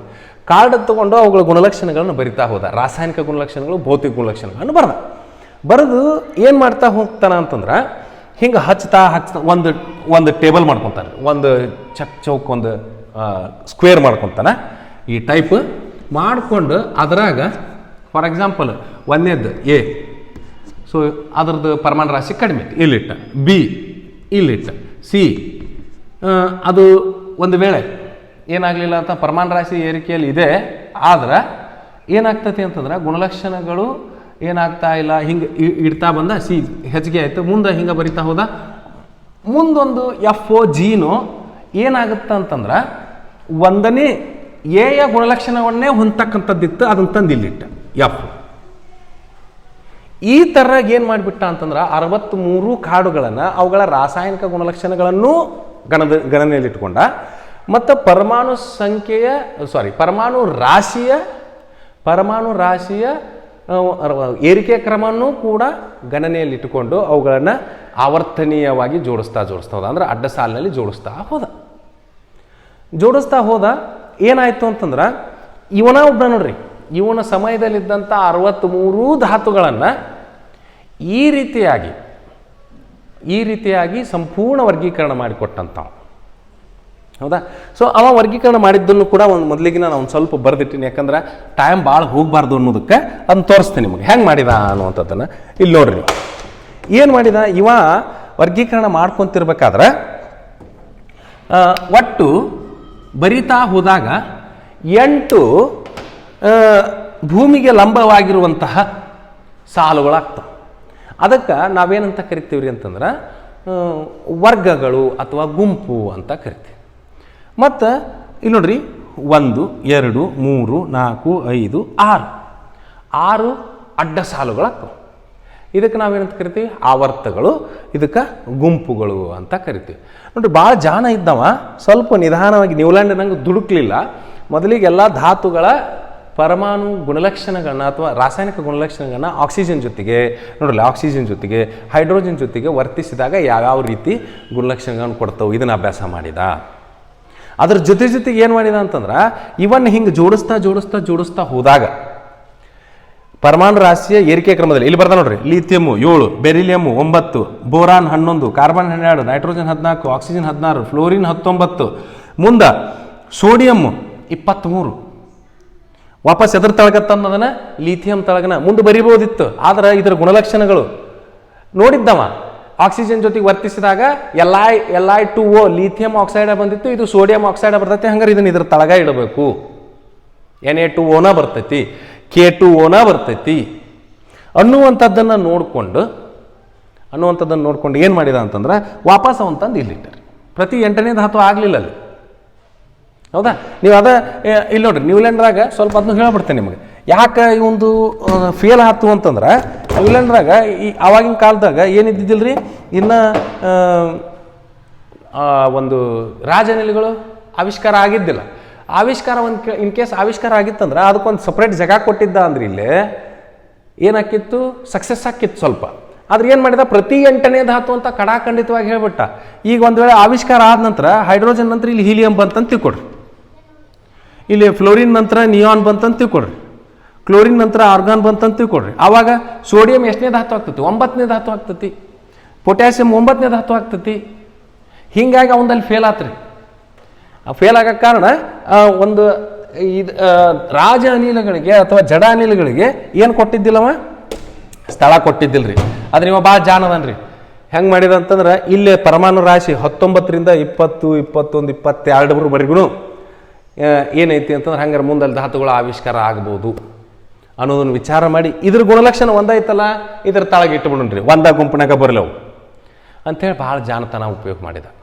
ಹಿಂಗೆ ಒಟ್ಟು 8 ಗುಂಪುಗಳು 6 ಅಡ್ಡ ಸಾಲುಗಳು ಆವರ್ತಗಳನ್ನು ಮಾಡಿಕೊಂಡ, 7 ಗುಂಪುಗಳನ್ನು ಮತ್ತೆ ಸಬ್ ಗ್ರೂಪ್ ಮಾಡಿಕೊಂಡ. ಎ ಬಿ ಅಂಥೇಳಿ ಇಲ್ಲಿ ನೋಡ್ರಿ, ಎ ಬಿ ಇಲ್ಲ ಮ್ಯಾಲೆ ಬರ್ದ ನೋಡ್ರಿ, ಆಮ್ಲಜನಕದೊಂದಿಗೆ ವರ್ತನೆ. ನಿಮ್ಗೆ ವ್ಯಾಲೆನ್ಸಿ ಗೊತ್ತಿದ್ರೆ ಭಾಳ ಸರಳ. 1ನೇ ಧಾತುವಿನೊಳಗೆ ಬರತಕ್ಕಂಥವು ಅಥವಾ 1ನೇ ಕಂಬ ಸಾಲಿನಲ್ಲಿ ಬರ್ತಕ್ಕಂಥವು, 1ನೇ ಗುಂಪಿನಲ್ಲಿ ಬರ್ತಕ್ಕಂಥದ್ದು ವ್ಯಾಲೆನ್ಸಿ 1, 2ನೇದ್ರದ್ದು 2. ಹಿಂಗೆ ಅವ ಅದನ್ನು ಉದಾಹರಣೆಯಾಗಿ ಇಟ್ಕೊಂಡು ಇಲ್ಲಿ ಮಾಡ್ಯ ನೋಡ್ರಿ. R2O ನಾ ಹೇಳಿದ್ನಲ್ಲ, lithium oxide, sodium oxide, Li2O, Na2O, K2O ಅದನ್ನ ಇಟ್ಕೊಂಡಾನ. ಹೌದಾ? ಅದೇ ಥರ ಹೈಡ್ರೋಜನ್ ಜೊಂದಿಗೆ ಹೇಳಿದೆ, LiH, NaH, KH ನೋಡ್ರಲ್ದ. ಮತ್ತು ಇಲ್ಲೇ 2ನೇದ್ರೊಳಗೆ for example CuO, MgO, ZnO ನೋಡ್ರಲ್ದ. ಆ ಥರ ಮಾಡ್ಕೊಂಡು ಹೈಡ್ರೋಜನ್, ಹೌದಾ, CuH2 ಯಾಕೆ ಕಾಪರ್ ವ್ಯಾಲೆನ್ಸಿ +2. ಈ ಥರನಾಗಿ ರಾಸಾಯನಿಕ ಗುಣಲಕ್ಷಣಗಳನ್ನು ಗಮನದಲ್ಲಿಟ್ಟುಕೊಂಡ, ಪರಮಾಣು ರಾಶಿಯ ಏರಿಕೆ ಕ್ರಮನೂ ಗಮನದಲ್ಲಿಟ್ಕೊಂಡ. ನೋಡ್ರಿ ಎಷ್ಟು ಚಂದ ಹೊಂದಿಸ್ಯಾನ ಅಂತಂದ್ರೆ, ಹೀಗೆ ಹೊಂದಿಸ್ತಾ ಬಂದಾನ. ಮುಂದೆ ಇಲ್ಲೇ ಬೋರಾನು ತಳಗ ಡ್ಯಾಶ್ ಇಟ್ಟು ರಾಶಿನೂ ಗುರುತಿಸ್ಯಾನ್ರಿ, ಅಲ್ಯೂಮಿನಿಯಂ ತಳಗ ಡ್ಯಾಶ್ ಇಟ್ಟು ರಾಶಿನೂ ಗುರುತಿಸ್ಯಾನ, ಸಿಲಿಕಾನ್ ತಳಗ ಡ್ಯಾಶ್ ಇಟ್ಟು ರಾಶಿನೂ ಗುರುತಿಸ್ಯಾನ. He was very clever, very smart, ಭಾಳ ಸ್ಮಾರ್ಟ್ ಇದ್ದಾರೆ ಅವರು. ಯಾಕಂದ್ರೆ ಎಷ್ಟು ಮುಂದಾಲೋಚನೆ ಇಟ್ಕೊಂಡು ಇದನ್ನು ಮಾಡ್ಯಾನಂದ್ರೆ, ಇವುಗಳ ಗುಣಲಕ್ಷಣಗಳನ್ನು ಸಹಿತ ಪ್ರಿಡಿಕ್ಟ್ ಮಾಡಿದ್ದ. ಆವಾಗ ಅದನ್ನು ಊಹಿಸಿದ್ದ, ಇದರ ರಾಶಿ ಇಷ್ಟ ಇರ್ಬೋದು, ಅದು ಇನ್ನು ಆವಿಷ್ಕಾರ ಆಗಬೇಕಾಗಿದೆ. ಒಂದು ಇತ್ತಫಾಕ್ ಅಂದ್ರೆ ಒಂಥರ ಸೌಭಾಗ್ಯ ಅಂತಂದ್ರೆ, ಅವನ ಜೀವಿತಾವಧಿ ಒಳಗನ ಕೆಲವೊಂದಿಷ್ಟು ಧಾತುಗಳನ್ನು ಇವ ಕೊಟ್ಟಂಥ ಕ್ಲೂ ಮೇಲೆ, ಇವ ಕೊಟ್ಟಂಥ ಒಂದು ಮಾಹಿತಿ ಮೇಲೆ ಸಂಶೋಧನೆ ಮಾಡಿಬಿಟ್ರಿ. ಏನಂದಿದ್ದವ, ಈ ಬೋರಾನ್ ತಳಗೆ ಬರುವಂಥದ್ದಕ್ಕೆ ಎಕಾ ಬೋರಾನ್ ಅಂತ ಕರೆದಿದ್ದ, ಅಲ್ಯೂಮಿನಿಯಂ ತಳಗೆ ಬರೋದಕ್ಕೆ ಎಕಾ ಅಲ್ಯೂಮಿನಿಯಂ ಅಂತ ಕರೆದಿದ್ದ, ಸಿಲಿಕಾನ್ ತಳಗೆ ಬರುವಂಥದ್ದಕ್ಕೆ ಎಕಾ ಸಿಲಿಕಾನ್ ಅಂತ. ಎಕಾ ಅನ್ನುವಂಥದ್ದು ಸಂಸ್ಕೃತ ಶಬ್ದ ರೀ, ಎಕಾ, EKA ಎಕಾ. ಹೌದಾ? ಇವರು ಒಂದಿಬ್ಬರು ಫ್ರೆಂಡ್ಸ್ ಇದ್ರಿ, ಇವನು ಇನ್ನೊಬ್ಬ ಫ್ರೆಂಡ್ ಅಂದರೆ ಪ್ರೊಫೆಸರ್. ಅವರು ಶಬ್ದದ ಮೇಲೆ ಭಾಳಷ್ಟು ಒಂದು ಕೊಡುಗೆಯನ್ನು ನೀಡ್ಯಾರ, ಶಬ್ದ ಅನ್ನುವಂಥ ಕಾನ್ಸೆಪ್ಟ್ ಮೇಲೆ. ಅವರು ಕೂಡ ಇಬ್ಬರು ಸಂಸ್ಕೃತದ ಬಗ್ಗೆ ಬಹಳಷ್ಟು ಒಂದು ಅಭಿಮಾನ, ಪ್ರೀತಿ ಇತ್ತು, ಸಂಸ್ಕೃತ ಚೆನ್ನಾಗಿ ತಿಳ್ಕೊಂಡವರಿದ್ದರು. ಹೀಗಾಗಿ ಎಕಾ ಅಂದ್ರೆ ಮೊದಲಿಗೆ ಫಸ್ಟ್ ಅಂತ. ಹೌದಾ? ಅವರು ಅದನ್ನು ಶಬ್ದದೊಳಗೆ ಬಳಸ್ಕೊಂಡ್ರೆ, ಇವ ಇಲ್ಲೇ ತನ್ನ ಆವರ್ತಕ ಕೋಷ್ಟಕದೊಳಗೆ ಬಳಸ್ಕೊಂಡ್ರು. ಎಕಾ ಬೋರಾನ್, ಎಕಾ ಅಲ್ಯೂಮಿನಿಯಂ, ಎಕಾ ಸಿಲಿಕಾನ್ ನೋಡ್ರಿ. ಅಂದ್ರೆ ತನ್ನ ಆವರ್ತಕ ಕೋಷ್ಟಕದೊಳಗೆ ಏನನ್ನು ಕೊಟ್ಟ ಅಂತಂದ್ರೆ ಮುಂದೆ ಇನ್ನೂ ಅನ್ಡಿಸ್ಕವರ್ಡ್ ಏನದವು ಅಂದರೆ ಇನ್ನೂ ಸಂಶೋಧಿಸಲ್ಪಡದೇ ಇರತಕ್ಕಂಥ ಇನ್ನೂ ಪತ್ತೆ ಹಚ್ಚಲಾರದಂತಹ ಧಾತುಗಳ ಬಗ್ಗೆನೂ ಮಾಹಿತಿ ಕೊಟ್ಟ ಅವನ್ನ ವಿಜ್ಞಾನಿಗಳಿಗೆ ಪತ್ತೆ ಹಚ್ಚುವಂಗೆ ಪ್ರೋತ್ಸಾಹನೂ ಕೊಟ್ಟಂಗೆ ಆಯ್ತು. ಇದ್ರಾಗ ಪತ್ತೆನೂ ಹಚ್ಚಿದ್ರು ಅವರು. ಎಕಾ ಬೋರಾನ್ ಏನಾಯ್ತು ಅಂತಂದ್ರೆ ನಮ್ಮದು ಸ್ಕ್ಯಾಂಡಿಯಮ್ ಆಯಿತು, ಎಕಾ ಅಲ್ಯೂಮಿನಿಯಮ್ ಜರ್ಮ್ಯಾನಿಯಮ್ ಗ್ಯಾಲಿಯಮ್ ಆಯ್ತು, ಎಕಾ ಸಿಲಿಕಾನ್ ಜರ್ಮ್ಯಾನಿಯಮ್ ಆಯ್ತು. ಹೀಗೆ ಏನು ಮಾಡಿದರು ಅಂತಂದ್ರೆ ಕೆಲವೊಂದಿಷ್ಟು ಧಾತುಗಳನ್ನು ಊಹೆ ಮಾಡಿ ಇವು ಇನ್ನೂ ಆಗಿಲ್ಲ, ಆವಿಷ್ಕಾರ ಆಗಿಲ್ಲ, ಆ ಆವಿಷ್ಕಾರ ಆಗ್ತವೆ ಅನ್ನೋದನ್ನು ತೋರಿಸ್ಕೊಟ್ಟ. ಆಮೇಲೆ ನೀವು 8ನೇ ಗುಂಪು ನೋಡ್ರಿ. ನೀವು 8ನೇ ಗುಂಪಿನೊಳಗೆ ಹೆವಿ ಎಲಿಮೆಂಟ್ಸ್ನ ಇಟ್ಟಾನ. ಡಿ ಬ್ಲಾಕ್ನಾಗ ಬರುವಂಥ ಎಲಿಮೆಂಟ್ಸ್ಗಳನ್ನ ಧಾತುಗಳನ್ನ ಇಲ್ಲಿ ಹಾಕ್ಯಾನ. ಆಮೇಲೆ ಅದನ್ನು ಎ ಬಿ ಅಂತ ವಿಭಜನೆ ಮಾಡಿಲ್ಲ. ಆಮೇಲೆ ಇನ್ನೊಂದು ಬ್ಯೂಟಿ ಏನಪ್ಪ ಅಂತಂದ್ರೆ ಮುಂದೆ ಒಂದು ಖಾಲಿ ನೀವು ಮುಂದೆ ಆವಾಗಿನ ಕಾಲದಾಗೂ ಇವನ್ ಟೈಮ್ ಒಳಗೂ 1869 ಏನಾಗಿದ್ದಿಲ್ಲಪ್ಪ ಅಂತಂದ್ರೆ ಜಡ ಅನಿಲಗಳು ಆವಿಷ್ಕಾರ ಆಗಿದ್ದಿಲ್ಲ, ಅವ್ನು ಪತ್ತೆ ಹಚ್ಚಿದ್ದಿಲ್ಲ. ನಾ ಹೇಳಿದೆ ವಿಲಿಯಂ ರಾಮ್ಸೆ ಅಂತಕ್ಕಂಥ ಇದನ್ನು ಪಿರಿಯಾಡಿಕ್ ಟೇಬಲ್ ರೆಡಿ ಮಾಡಿದ ನಂತರ 5 ಜಡ ಅನಿಲಗಳನ್ನು ಕಂಡು ಹಿಡ್ದ, ಅವಾಗ ನೊಬೆಲ್ ಪ್ರೈಸ್ ಸಿಕ್ತು ಅಂಥೇಳಿ. ಮತ್ತು ಇವು ಇಷ್ಟೆಲ್ಲ ಕೆಲಸ ಮಾಡ್ಯಾನ್ರಿ, ಇವಾಗ ನೊಬೆಲ್ ಪ್ರೈಸ್ ಸಿಗ್ಲಿಲ್ಲನ್ರಿ, ಸಿಗ್ಲಿಲ್ಲ. ಇಷ್ಟೆಲ್ಲ ಕೆಲಸ ಮಾಡ್ಯಾನ ನೋಡ್ರಿ, ಎಷ್ಟು ಚೆನ್ನಾಗಿ ಹೊಂದಿಸ್ಕೊಟ್ಟಾನ. ಹೌದಾ, ಎಷ್ಟು ಚೆನ್ನಾಗಿ ಹೊಂದಿಸ್ಕೊಟ್ಟಾನ. ಆದ್ರೆ ಇವನಿಗೆ ನೊಬೆಲ್ ಪ್ರೈಸ್ ಸಿಗಲಿಲ್ಲ. ಆದ್ರೆ ನಿಮಗೆ ನೆನಪಿರಲಿ, ಈಗಲ್ದು ಹೊಸಾದ ಆವರ್ತಕ ಕೋಷ್ಟಕ ನೋಡಿದಾಗ ಅಣ್ ಅಂತ ಕರಿತೀವಿ ನಾವು. 101ನೇ ಧಾತು ಅಣ್. ಸೊ ಇದಕ್ಕೆ ಇವನ ಹೆಸರು ಇಟ್ಟಾರೆ ಮೆಂಡಲೀವಿಯಂ ಅಂಥೇಳಿ. ಮೆಂಡಲೀವಿಯಂ ಅಂಥೇಳಿ ಇವನ ಹೆಸರು ಇಟ್ಟಾರ. ಎಲ್ಲಿವರೆಗೂ ಮನುಷ್ಯ ಜೀವಿ ಇರ್ತೈತಿ ಅಲ್ಲಿವರೆಗೂ ಇವನ ಹೆಸರು ನೆನಪಿರಲಿ. 101ನೇ ಧಾತು ಅಂದ್ರೆ ಮೆಂಡಲೀವಿಯಂ ನೋಡ್ರಿ. ಅಂದ್ರೆ ಇವನ ಕೊಡುಗೆಗೆ ಇವತ್ತೆಲ್ಲ ನಾಳೆ ನಾವು ಏನಾದರೂ ಒಂದು ಒಳ್ಳೆ ಕೆಲಸ ಮಾಡಿದ್ರೆ ನಮಗೆ ಜಗತ್ತು ಗುರುತಿಸ್ತತೆ ಅನ್ನೋದಕ್ಕೆ ನಮ್ಮ 101ನೇ ಧಾತುವಿನ ಹೆಸರು ಮೆಂಡಲೀವಿಯಂ ಅನ್ನೋದಕ್ಕೆ ಕಾರಣ. ನೊಬೆಲ್ ಪ್ರಶಸ್ತಿ ಸಿಗಲಿಲ್ಲ, ಓಕೆ ಒಪ್ಪುನು. ನೊಬೆಲ್ ಪ್ರಶಸ್ತಿ ಸಿಗುವಷ್ಟರ ಮಟ್ಟಿಗೆ ಪ್ರಯತ್ನ ಮಾಡಿ ಚೆನ್ನಾಗಿ ಕೆಲಸ ಮಾಡಿದ್ದು. ಮತ್ತು ಭಾಳಷ್ಟು ಗುಣಲಕ್ಷಣಗಳು ನೋಡ್ರಿಲ್ದ, ಲೀಥಿಯಮ್ಮು, ಸೋಡಿಯಮ್ಮು, ಪೊಟ್ಯಾಸಿಯಮ್ ಎಲ್ಲ ಒಂದೇ ಗುಂಪಿನೊಳಗೆ ಬರುವಂಗೆ ಮಾಡ್ಕೊಂಡಿದ್ದು. ಹೌದಾ, ಇಲ್ಲಿಂದ ನೋಡ್ರಿ ನೀವು, ಎಲ್ಲಿಂದ 4ನೇ ಆವರ್ತದಿಂದ 4ನೇ ಅಡ್ಡ ಸಾಲದಿಂದ 1ನೇ ಸೀರೀಸ್ 2ನೇ ಸೀರೀಸ್, 1ನೇ ಸೀರೀಸ್ 2ನೇ ಸೀರೀಸ್, 1ನೇ ಸೀರೀಸ್ 2ನೇ ಸೀರೀಸ್, ಎರಡೆರಡು ಸೀರೀಸ್ಗಳನ್ನು ಭಾಗಗಳನ್ನು ಮಾಡ್ಕೊಂಡಿದ್ದ. ಹೌದಾ, ಅಲ್ಲೇ ಬಿದಾಗ ಬರುವಂಥವನ್ನ ಅದ್ರಾಗ ಹಾಕ್ಕೊಂಡಿದ್ದ. ಅಂದ್ರೆ ಒಂದ ಗುಂಪನ್ನು ಸಬ್ ಗ್ರೂಪ್ ಆಗಿ ಉಪ ಗುಂಪುಗಳನ್ನಾಗಿ ವಿಭಜನೆ ಮಾಡ್ಕೊಂಡಿದ್ದ. ಎಲ್ಲಿವರೆಗೂ ಅಂದ್ರೆ 7ರವರೆಗೂ. 8ನೇದು ಮಾಡ್ಕೊಂಡಿದ್ದಿಲ್ಲ, 8ನೇದು ಮಾಡ್ಕೊಂಡಿದ್ದಿಲ್ಲ ರೀ. ಅರ್ಥ ಆಯ್ತಾ? ಓಕೆ, ಇದು ಇವನ ಒಂದು ಆವರ್ತಕ ಕೋಷ್ಟಕ. ಇದ್ರದ್ದು ನಿಯಮ ಹೇಳ್ರಿ, ಮೆಂಡಲೀವನ ಆವರ್ತಕ ಕೋಷ್ಟಕದ ನಿಯಮ ಹೇಳ್ರಿ ಅಂತಂದ್ರೆ ಏನು ಹೇಳ್ತಾನ ಅಂತಂದ್ರೆ, ಧಾತುಗಳ ಗುಣಲಕ್ಷಣಗಳು ಬರ್ಕೋರಿ, ಅವುಗಳ ಪರಮಾಣು ರಾಶಿಗನುಗುಣವಾಗಿ ಪರಮಾಣು ರಾಶಿಯ ಏರಿಕೆಯ ಕ್ರಮದಲ್ಲಿ ಆವರ್ತನೀಯ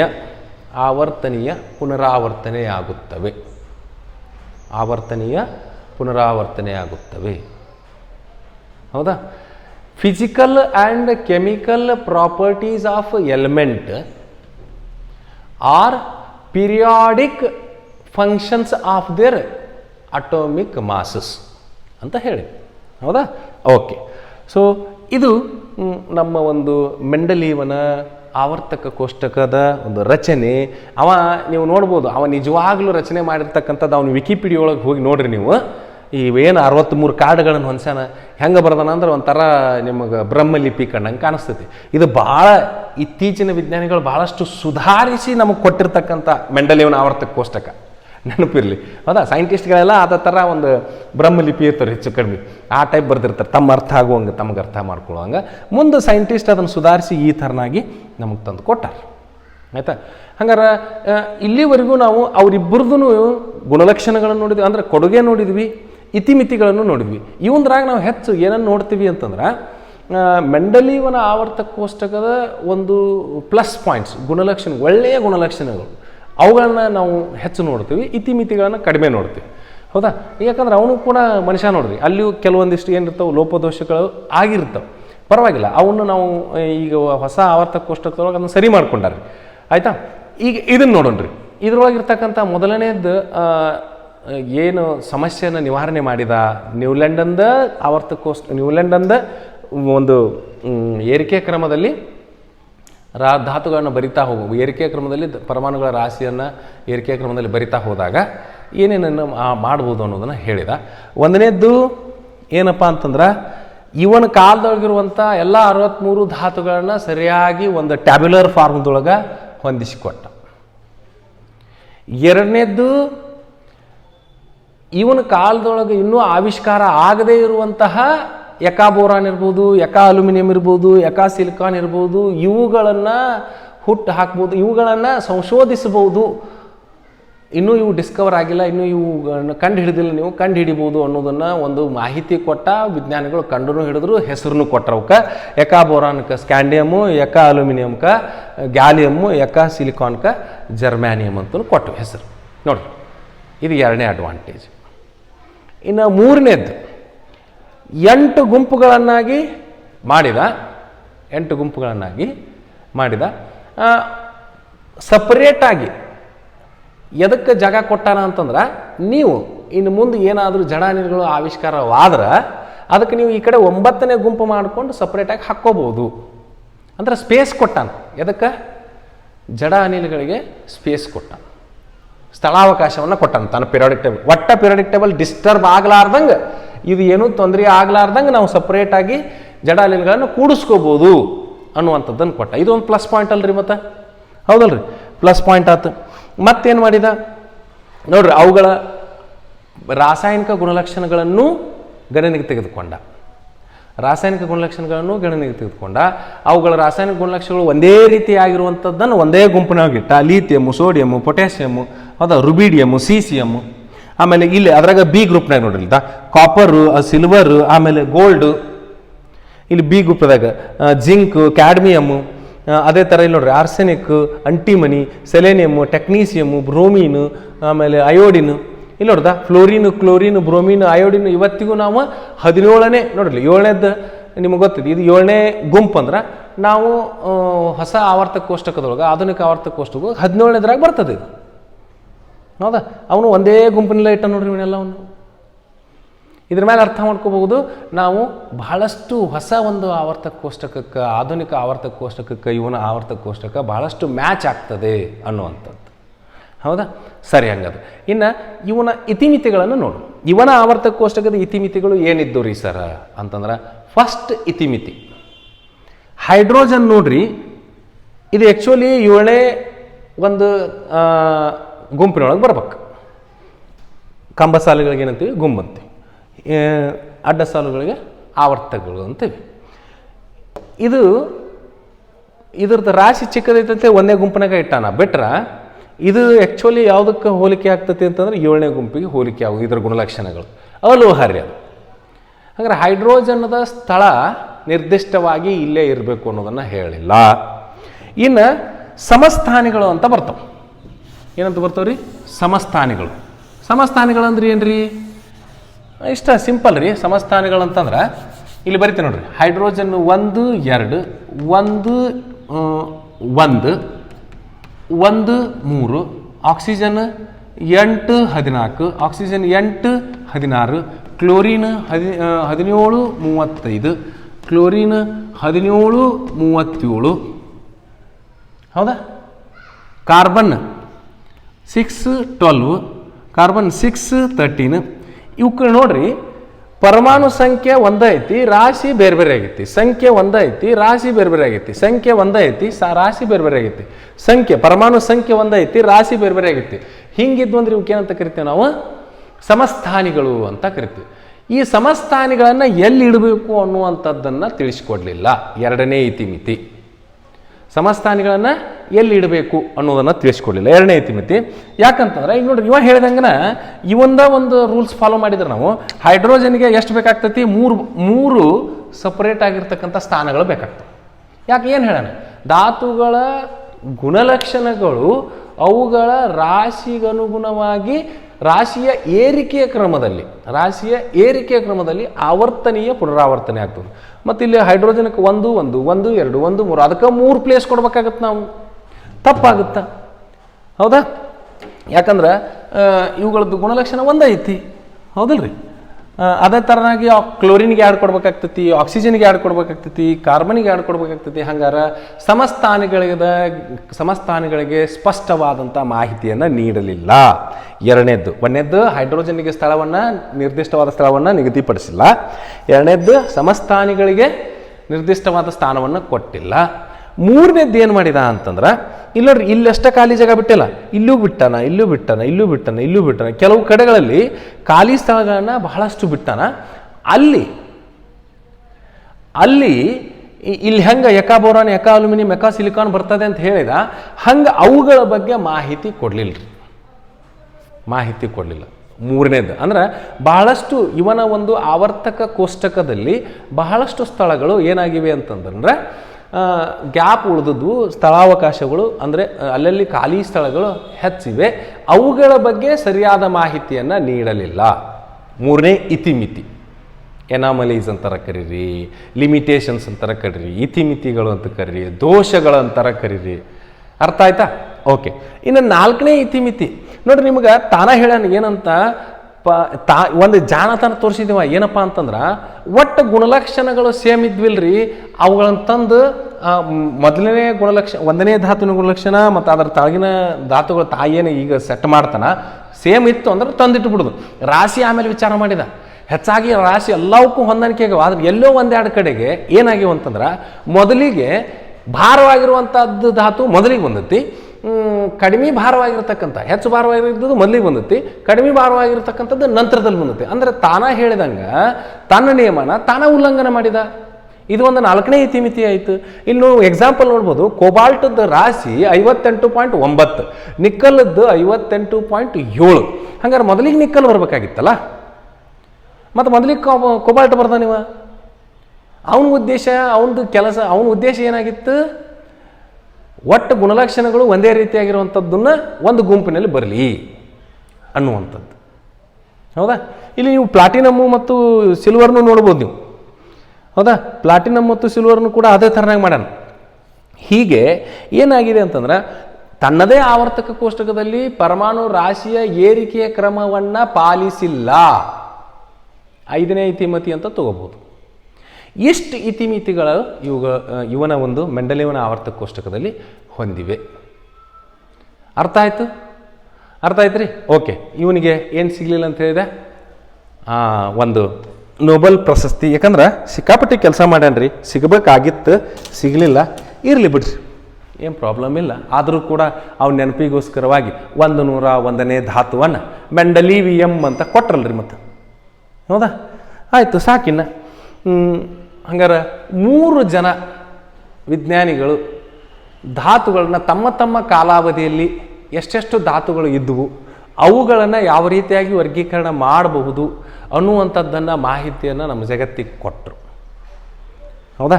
ಸೊ ಮೆಂಡಲಿ ಒಂದು ಆವರ್ತಕ ಕೋಷ್ಟಕ ಬಹಳಷ್ಟು ಯಶಸ್ವಿಯಾಗಿ ಮುಂದುವರಿತ್ರಿ. ಅಷ್ಟು ಒಂದು 4-5 ಇತಿಮಿತಿಗಳಿದ್ರೂ ಕೂಡ ವಿಜ್ಞಾನಿಗಳು ಎಲ್ಲರೂ ಅದನ್ನು ಎಕ್ಸೆಪ್ಟ್ ಮಾಡಿಕೊಂಡ್ರು, ಸ್ವೀಕಾರ ಮಾಡಿಕೊಂಡ್ರು. ಆದರೆ 1913 ಇದನ್ನು ಅಳ್ಕಿಸ್ತೀನಿ ರೀ. 1900 ಇರಲಿ, ನಿಮ್ಗೆ ಏನಾಗುತ್ತೆ ಅಂತಂದ್ರೆ ಸಹಾಯ ಆಗ್ತೈತಿ ಇದು ಐಸೋಟೋಪ್ಗಳು ಇವ ಹೇಳೋದಕ್ಕೆ. 1913 ಲಂಡನ್ನಿನ ಹೆನ್ರಿ ಮೂಸ್ಲೆ ಅವರು, ರಸಾಯನಶಾಸ್ತ್ರಜ್ಞರವರು, ಆ್ಯಕ್ಚುಲಿ ಅವರು 1ನೇ ವಿಶ್ವಯುದ್ಧದೊಳಗೆ 1914 ಟರ್ಕಿ ಜೊತೆಗೆ ಯುದ್ಧ ಮಾಡ್ತಿರ್ಬೇಕಾದ್ರೆ ಆ ಯುದ್ಧದೊಳಗೆ ವಿಜ್ಞಾನಿಯಾಗಿದ್ದರೂ ಕೂಡ ಏನಾಗ್ತಾರಂದ್ರೆ ಯುದ್ಧದೊಳಗೆ ಸುನೀಗ್ತಾರೆ, ಸಾಯ್ತಾರೆ. ಆದ್ರೆ ಇವರು ತಾವೊಂದು ಎಕ್ಸ್ರೇ ಮೇಲೆ ಕೆಲಸ ಮಾಡ್ತಿರ್ಬೇಕಾದ್ರೆ ಏನು ಹೇಳಿದರು ಅಂತಂದ್ರೆ, ಮೆಂಡಲೀವನ ಆವರ್ತಕ ಕೋಷ್ಟಕವನ್ನು ನಾವು ಸರಿಪಡಿಸ್ಬೋದು, ಒಂದು ಸಣ್ಣ ಕರೆಕ್ಷನ್ ಮಾಡ್ಕೋಬೇಕು, ಸಣ್ಣ ಒಂದು ಸುಧಾರಣೆ ಮಾಡ್ಕೋಬೇಕು. ಅದ್ರಾಗ ಏನಪ್ಪ ಅಂತಂದ್ರೆ, ಧಾತುಗಳ ಗುಣಲಕ್ಷಣಗಳು ಅವುಗಳ ಪರಮಾಣು ರಾಶಿಯಲ್ಲ, ಪರಮಾಣು ಸಂಖ್ಯೆಗೆ ಏರಿಕೆಗೆ ಅನುಗುಣವಾಗಿ, ಪರಮಾಣು ಸಂಖ್ಯೆಯ ಏರಿಕೆ ಅನುಗುಣವಾಗಿ ಆವರ್ತನೀಯ ಪುನರಾವರ್ತನೆಯಾಗುತ್ತವೆ ಅನ್ನುವಂಥದ್ದೊಂದು ಸ್ಟೇಟ್ಮೆಂಟ್ ಕೊಟ್ಟರು ಹೆನ್ರಿ ಮೂಸ್ಲೆ ಅವರು 1913. 1914 ಕಾಲವಾಗ್ತಾರೆ. ಸೊ ಇವ್ರ ಜೊತೆಗೆ ಆಗಿನ ಟೈಮ್ದೊಳಗೆ ನೀಲ್ ಬೋರ್ ಅವರು ನಿಮ್ಗೆ ಗೊತ್ತೈತಿ, ಅಗದಿ ಒಂದು ಫೇಮಸ್ ಸೈಂಟಿಸ್ಟ್ ಕೂಡ. ಇವನ್ನ ಯಾಕಪ್ಪ ಅಂತಂದ್ರೆ ಇವ್ರನ್ನ ಯಾಕೆ ನೆನ್ಪಿಡ್ಬೇಕಂದ್ರೆ ನಮ್ಗೆ ನೀಲ್ ಬೋರ್ನ ಪರಮಾಣು ಸಿದ್ಧಾಂತದೊಳಗೂ ನಾವು ಅಭ್ಯಾಸ ಮಾಡ್ತೀವಿ. ಅದ್ರ ಜೊತೆಗೆ ಅವ್ರ ಸಮಕಾಲೀನರಾಗಿರ್ತಕ್ಕಂಥ ಆಲ್ಬರ್ಟ್ ಐನ್ಸ್ಟೀನ್ ಅವ್ರಿಗೆ ಓಪನ್ ಆಗಿ ಕೆಲವರು ಸೈಂಟಿಫಿಕ್ ಅಥವಾ ವೈಜ್ಞಾನಿಕ ವಿಷಯಗಳ ಕುರಿತಾಗಿ ಓಪನ್ ಆಗಿ ಚಾಲೆಂಜ್ ಮಾಡ್ತಿದ್ರು. ಹೀಗಾಗಿ ಇವ್ರನ್ನ ನಾವು ಭಾಳ ನೆನಪಿಡ್ಬೇಕಾಗ್ತೈತ್ರಿ, ನೀಲ್ ಬೋರ್ ಅವ್ರನ್ನ. ಹೌದಾ? ಸೊ ಹೆನ್ರಿ ಮೂಸ್ಲೆ ಮತ್ತು ನೀಲ್ ಬೋರ್ ಅವರು. ಹೆನ್ರಿ ಮೂಸ್ಲೆ ಅವರು ಎಕ್ಸ್ ರೇ ವರ್ಕ್ ಮಾಡ್ತಿರ್ಬೇಕಾದ್ರೆ, ಕ್ಷಕಿರಣಗಳ ಮೇಲೆ ವರ್ಕ್ ಮಾಡ್ತಿರ್ಬೇಕಾದ್ರೆ ಈ ಮಾಹಿತಿಯನ್ನು ನಮಗೆ ಕೊಟ್ಟರು. ಆದರೆ ಆ್ಯಕ್ಚುಲಿ ಆಧುನಿಕ ಆವರ್ತಕ ಕೋಷ್ಟಕವನ್ನು ರೆಡಿ ಮಾಡಿ ಕೊಟ್ಟಾರು ಯಾರು ಅಂತಂದ್ರೆ ನೀಲ್ಸ್ ಬೋರ್ ಅವರು. ಆಯಿತಾ? ಸೊ ಹೀಗೆ ಒಂದು ನಮ್ಮ ಈ ಮೆಂಡಲೀವನ ಆವರ್ತಕ ಕೋಷ್ಟಕದಲ್ಲಿ ಇರ್ತಕ್ಕಂಥ ಇತಿಮಿತಿಗಳೇನಿದ್ವು ಅವುಗಳನ್ನು ದೂರ ಮಾಡಬೇಕು ಅಂತಂದ್ರೆ ಎಲ್ಲವೂ ದೂರ ಆದವು ರೀ. ಒಂದು ಸಣ್ಣ ಪಾಯಿಂಟ್ ಚೇಂಜ್ ಮಾಡಿದ್ವಿ. ಏನು ಮಾಡಿದ್ವಿ ಬರ್ಕೋರಿ ಹೇಳ್ತೀನಿ. ಧಾತುಗಳ ಗುಣಲಕ್ಷಣಗಳು ಅವುಗಳ ಪರಮಾಣು ಸಂಖ್ಯೆಯ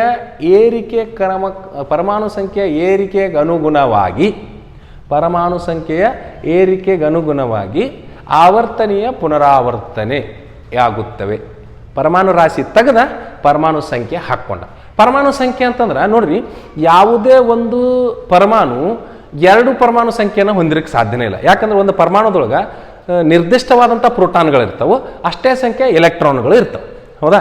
ಅದರ ರಾಶಿ ವೇರಿ ಆಗ್ಬೋದು. ಹೌದಾ? ನಾವು ನೋಡಿದ್ವಿ ರಾಶಿ, ಒಂದೇ ಧಾತುವಿಗೆ 3 ರಾಶಿ ನೋಡಿದ್ವಿ. ಹೈಡ್ರೋಜನ್ದಾಗ 1 1 1 2 1 3 ಅಂತೇಳಿ. ಆಕ್ಸಿಜನ್ಗೆ ನೋಡ್ರಿ 14 16. ಇಲ್ಲೇ ರಾಶಿ ಏನಾಗ್ಬೋದು, ಹೆಚ್ಚು ಕಡಿಮೆ ಆಗ್ಬೋದು, ಪರಮಾಣು ಸಂಖ್ಯೆ ಮಾತ್ರ ನಿರ್ದಿಷ್ಟವಾಗಿ ಒಂದೇ ಇರ್ತದೆ. ಪ್ರತಿ ಪರಮಾಣುವಿಗೂ ತನ್ನದೇ ಆದಂಥ ಒಂದೇ ಪರಮಾಣು ಸಂಖ್ಯೆ ಇರ್ತದೆ. ಹಾಗಾಗಿ ನಾವು ಹೊಸ ಆವರ್ತಕ ಕೋಷ್ಟಕವನ್ನು ರಚನೆ ಮಾಡ್ಕೋಬೇಕಾದ್ರೆ ಮುಖ್ಯವಾಗಿ ಯಾವ ಸ್ಟ್ರಾಟಜಿ, ಯಾವುದನ್ನು ಒಂದು ಮಾಪನವಾಗಿ ತಗೋಬೇಕು ಅಂತಂದ್ರೆ ಪರಮಾಣು ಸಂಖ್ಯೆಯನ್ನು, ಪರಮಾಣು ಸಂಖ್ಯೆಯ ಏರಿಕೆಗೆ ಅನುಗುಣವಾಗಿ ಧಾತುಗಳನ್ನು ಪುನರಾವರ್ತನೆ ಮಾಡ್ರಿ, ನಿಮ್ಗೆ ಪರ್ಫೆಕ್ಟ್ ಆಗಿರ್ತಕ್ಕಂಥ ಒಂದು ಆವರ್ತಕ ಕೋಷ್ಟಕ ಸಿಗ್ತದೆ ಅನ್ನುವಂಥದ್ದನ್ನು ಹೇಳಿದರು ಹೆನ್ರಿ ಮೂಸ್ಲೆ ಅವರು. ಹೌದಾ? ಇವರ ಒಂದು ಫೋಟೋಸ್ಗಳೆಲ್ಲ ನಿಮ್ಮ ಪುಸ್ತಕದಾಗ ಸಿಗ್ತಾವೆ. ನಾನು ಕೇವಲ ಬ್ಲ್ಯಾಕ್ ಬೋರ್ಡನ್ನು ಉಪಯೋಗ ಮಾಡ್ಕೊಂಡು ನಿಮ್ಗೆ ಹೇಳ್ತಾ ಇರೋದ್ರಿಂದ ಅವ್ರ ಫೋಟೋಗಳನ್ನು ನನಗೆ ಇಲ್ಲಿ ತೋರಿಸ್ಲಿಕ್ಕೆ ಆಗ್ತಾ ಇಲ್ಲ. ನಿಮ್ಮ ಪುಸ್ತಕದಲ್ಲಿ ಸಿಗ್ತಾವೆ, ನೋಡ್ಬೋದು. ಹೌದಾ? ನೀಲ್ ಬೋರ್ ಅವ್ರದ್ದು ನೀವು ಫೋಟೋ ನೋಡಿರ್ತೀರ, ಸರಿನಾ? ಓಕೆ. ಹಂಗಂದ್ರೆ ಒಂದೇದು ಹೆಂಗಾಯ್ತು ರೀ, ಈಗ ಹೈಡ್ರೋಜನ್ ಬಗ್ಗೆ ಮತ್ತೆ ಹೊಳ್ಳಿ ಇವತ್ತಿಗೂ ಸಮಸ್ಯೆನೇ ಆಯ್ತು ನಮ್ಗೆ. ಯಾಕಂದ್ರೆ ಹೊಸ ಆವರ್ತಕ ಕೋಷ್ಟಕದೊಳಗೂ ಆಧುನಿಕ ಆವರ್ತಕ ಕೋಷ್ಟಕದೊಳಗೆ ನಾವು ಒಂದೇ ಗುಂಪಿನಾಗನ ಹೈಡ್ರೋಜನನ್ನು ಇಡ್ತೇವೆ. ತೋರಿಸ್ತೇನೆ ನಾನು ನಿಮಗೆ ಹೊಸ ಆವರ್ತಕ ಕೋಷ್ಟಕವನ್ನು. ಸಮಸ್ಥಾನಿಗಳದ್ದು ಪ್ರಾಬ್ಲಮ್ ಸಾಲ್ವ್ ಆತ್ರಿ. ಸಮಸ್ಥಾನಿಗಳ ಪ್ರಾಬ್ಲಮ್ಮು ಸಾಲ್ವ್ ಆಯ್ತು. ಆಮೇಲೆ ನಾನು ಆಗಲೇ ಹೇಳಿದ್ದೆ, ಕೋಬಾಲ್ಟ್ ನಿಕ್ಕಲ್ಗಿಂತ ಹೆಚ್ಚು ಭಾರ ಆಗಿದ್ದರೂ ಕೂಡ ಮೊದಲಿಗೆ ಬರ್ದಾನ. 3ನೇ ಇತಿಮಿತಿ ಒಳಗೆ ತೊಗೊಂಡಿದ್ವಿ. 3ನೇ ಇತಿಮಿತಿ ಒಳಗೆ. ಹಾಗಾದ್ರೆ ಕೋಬಾಲ್ಟಿನ ಪರಮಾಣು ಸಂಖ್ಯೆ 27, ನಿಕ್ಕಲ್ದು 28. ಕರೆಕ್ಟ್ ಆತಲ್ರಿ ಅಲ್ಲಿ. ಹಂಗಾರೆ 3ನೇ ಇತಿಮಿತಿ ಸಾಲ್ವ್ ಆಯ್ತು. ಪರಮಾಣು ಸಂಖ್ಯೆ ಏರಿಕೆ ಕ್ರಮ ತೊಗೊಂಡ್ವಿ ಅಂದ್ರೆ 3ನೇ ಇತಿಮಿತಿ ಸಾಲ್ವ್.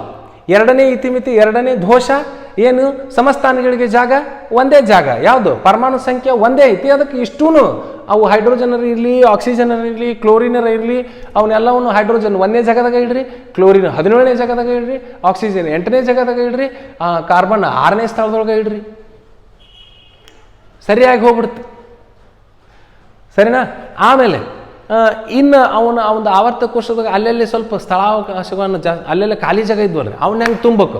ಪರಮಾಣು ಸಂಖ್ಯೆ ನೋಡ್ಕೊಂಡ್ಬಿಟ್ರೆ ನೆಕ್ಸ್ಟ್ ಪರಮಾಣು ಸಂಖ್ಯೆ, ಈಗ ಪರಮಾಣು ಸಂಖ್ಯೆ ಏರಿಕೆ ಕ್ರಮದಲ್ಲಿ ಬರಿತಾ ಹೋದ್ರೆ ಪರಮಾಣು ಸಂಖ್ಯೆ 1ರಿಂದ ಮಾತ್ರ ಹೆಚ್ಚಾಕತ್ತೆ. ರಾಶಿ ಹೆಚ್ಚು ಕಡಿಮೆ ಆಗ್ಬೋದು ರೀ. 10ರಿಂದ ನೀವು ಆಗಲ್ಲಿ ನೋಡಿರ್ಬೋದು. ಕ್ಲೋರಿನಿಗೂ ಎಷ್ಟು ವ್ಯತ್ಯಾಸ ಇತ್ತು ಅನ್ನುವಂಥದ್ದು. ಹೌದಾ? ಫ್ಲೋರಿನ್ 9 ರಾಶಿಯನ್ನು ಹೊಂದಿದ್ರೆ ಕ್ಲೋರಿನ್ 35.5. ಹೌದಲ್ರಿ? ಹಿಂಗೆ ಏನಾಯಿತು ಅಂತಂದ್ರೆ ಅಲ್ಲಿ ಸ್ಥಳಾವಕಾಶ ಏನು ಬಿಟ್ಟಿದ್ದ ತನ್ನ ಪಿರಿಯಾಡಿಕ್ ಟೇಬಲ್ದೊಳಗೆ ಅದನ್ನು ತುಂಬ್ಕೊಳಕ್ಕೆ 1 2 3 ಅಲ್ಲಿ ಬರ್ತಕ್ಕಂಥ ಪರಮಾಣು ಧಾತುಗಳು ಇಷ್ಟು ಬರ್ಬೋದು ಅನ್ನೋದು ನಾವು ಪರಮಾಣು ಸಂಖ್ಯೆ ಹಾಕ್ಕೊಂಡು ಹೋದ್ರೆ ಅಲ್ಲಿ ನಮಗೆ ಧಾತುಗಳು ಅಲ್ಲಿ ವ್ಯತ್ಯಾಸ ಎಷ್ಟಾಗ್ಬೋದು. ನೆಕ್ಸ್ಟ್ ಧಾತುನ 1ರಿಂದ ಹೆಚ್ಚಾಗ್ಬೇಕು. ಅದು ಪರಮಾಣು ಸಂಖ್ಯೆ 1ರಿಂದ ಹೆಚ್ಚಾಗಬೇಕು. ಅದರ ನೆಕ್ಸ್ಟ್ ಧಾತು ಅದಕ್ಕಿಂತ 1ರಿಂದ ಹೆಚ್ಚಾಗಬೇಕು. ಹಿಂಗೆ ಆ ಒಂದು ಸಮಸ್ಯೆನೂ ಕೂಡ ಬಗೆಹರಿದ್ರಿ. ಕೇವಲ ಒಂದೇ ಒಂದು ವರ್ಡ್ ಯೂಸ್ ಮಾಡಿದ್ರೆ ಯಾವುದು? ಪರಮಾಣು ಸಂಖ್ಯೆ. ಪರಮಾಣು ರಾಶಿ ತೆಗೆದ್ರೆ ಪರಮಾಣು ಸಂಖ್ಯೆ ಉಪಯೋಗ ಮಾಡಿದ್ರೆ ಮೆಂಡಲೀವನ ಆವರ್ತಕ ಕೋಷ್ಟಕದ ಎಲ್ಲ ಇತಿಮಿತಿಗಳು ಡಿಸಪಿಯರ್, ಕಾಣದಂಗೆ ಅದು ಹೋಗ್ಬಿಟ್ಟು ರೀ. ಹೋಯ್ತಾ? Okay right. ಹಾಗಾದ್ರೆ ಹೊಸ ಅಥವಾ ಆಧುನಿಕ ಆವರ್ತಕ ಕೋಷ್ಟಕ, long form of periodic table ಅಂತ ಕರಿತೀವಿ. ಹೌದಾ, ಮಾಡರ್ನ್ ಪಿರಿಯಾಡಿಕ್ ಟೇಬಲ್ ಅಂತ ಕರಿತೀವಿ. ಸೊ ಅದ್ರ ಬಗ್ಗೆ ನಾವು 2ನೇ ವಿಡಿಯೋದಲ್ಲಿ ಚರ್ಚೆ ಮಾಡೋಣ ಅಂತ ಹೇಳ್ತಾ ಮತ್ತೊಮ್ಮೆ ತಮ್ಮೆಲ್ಲರಿಗೂ ಧನ್ಯವಾದಗಳು. ಜೈ ಹಿಂದ್.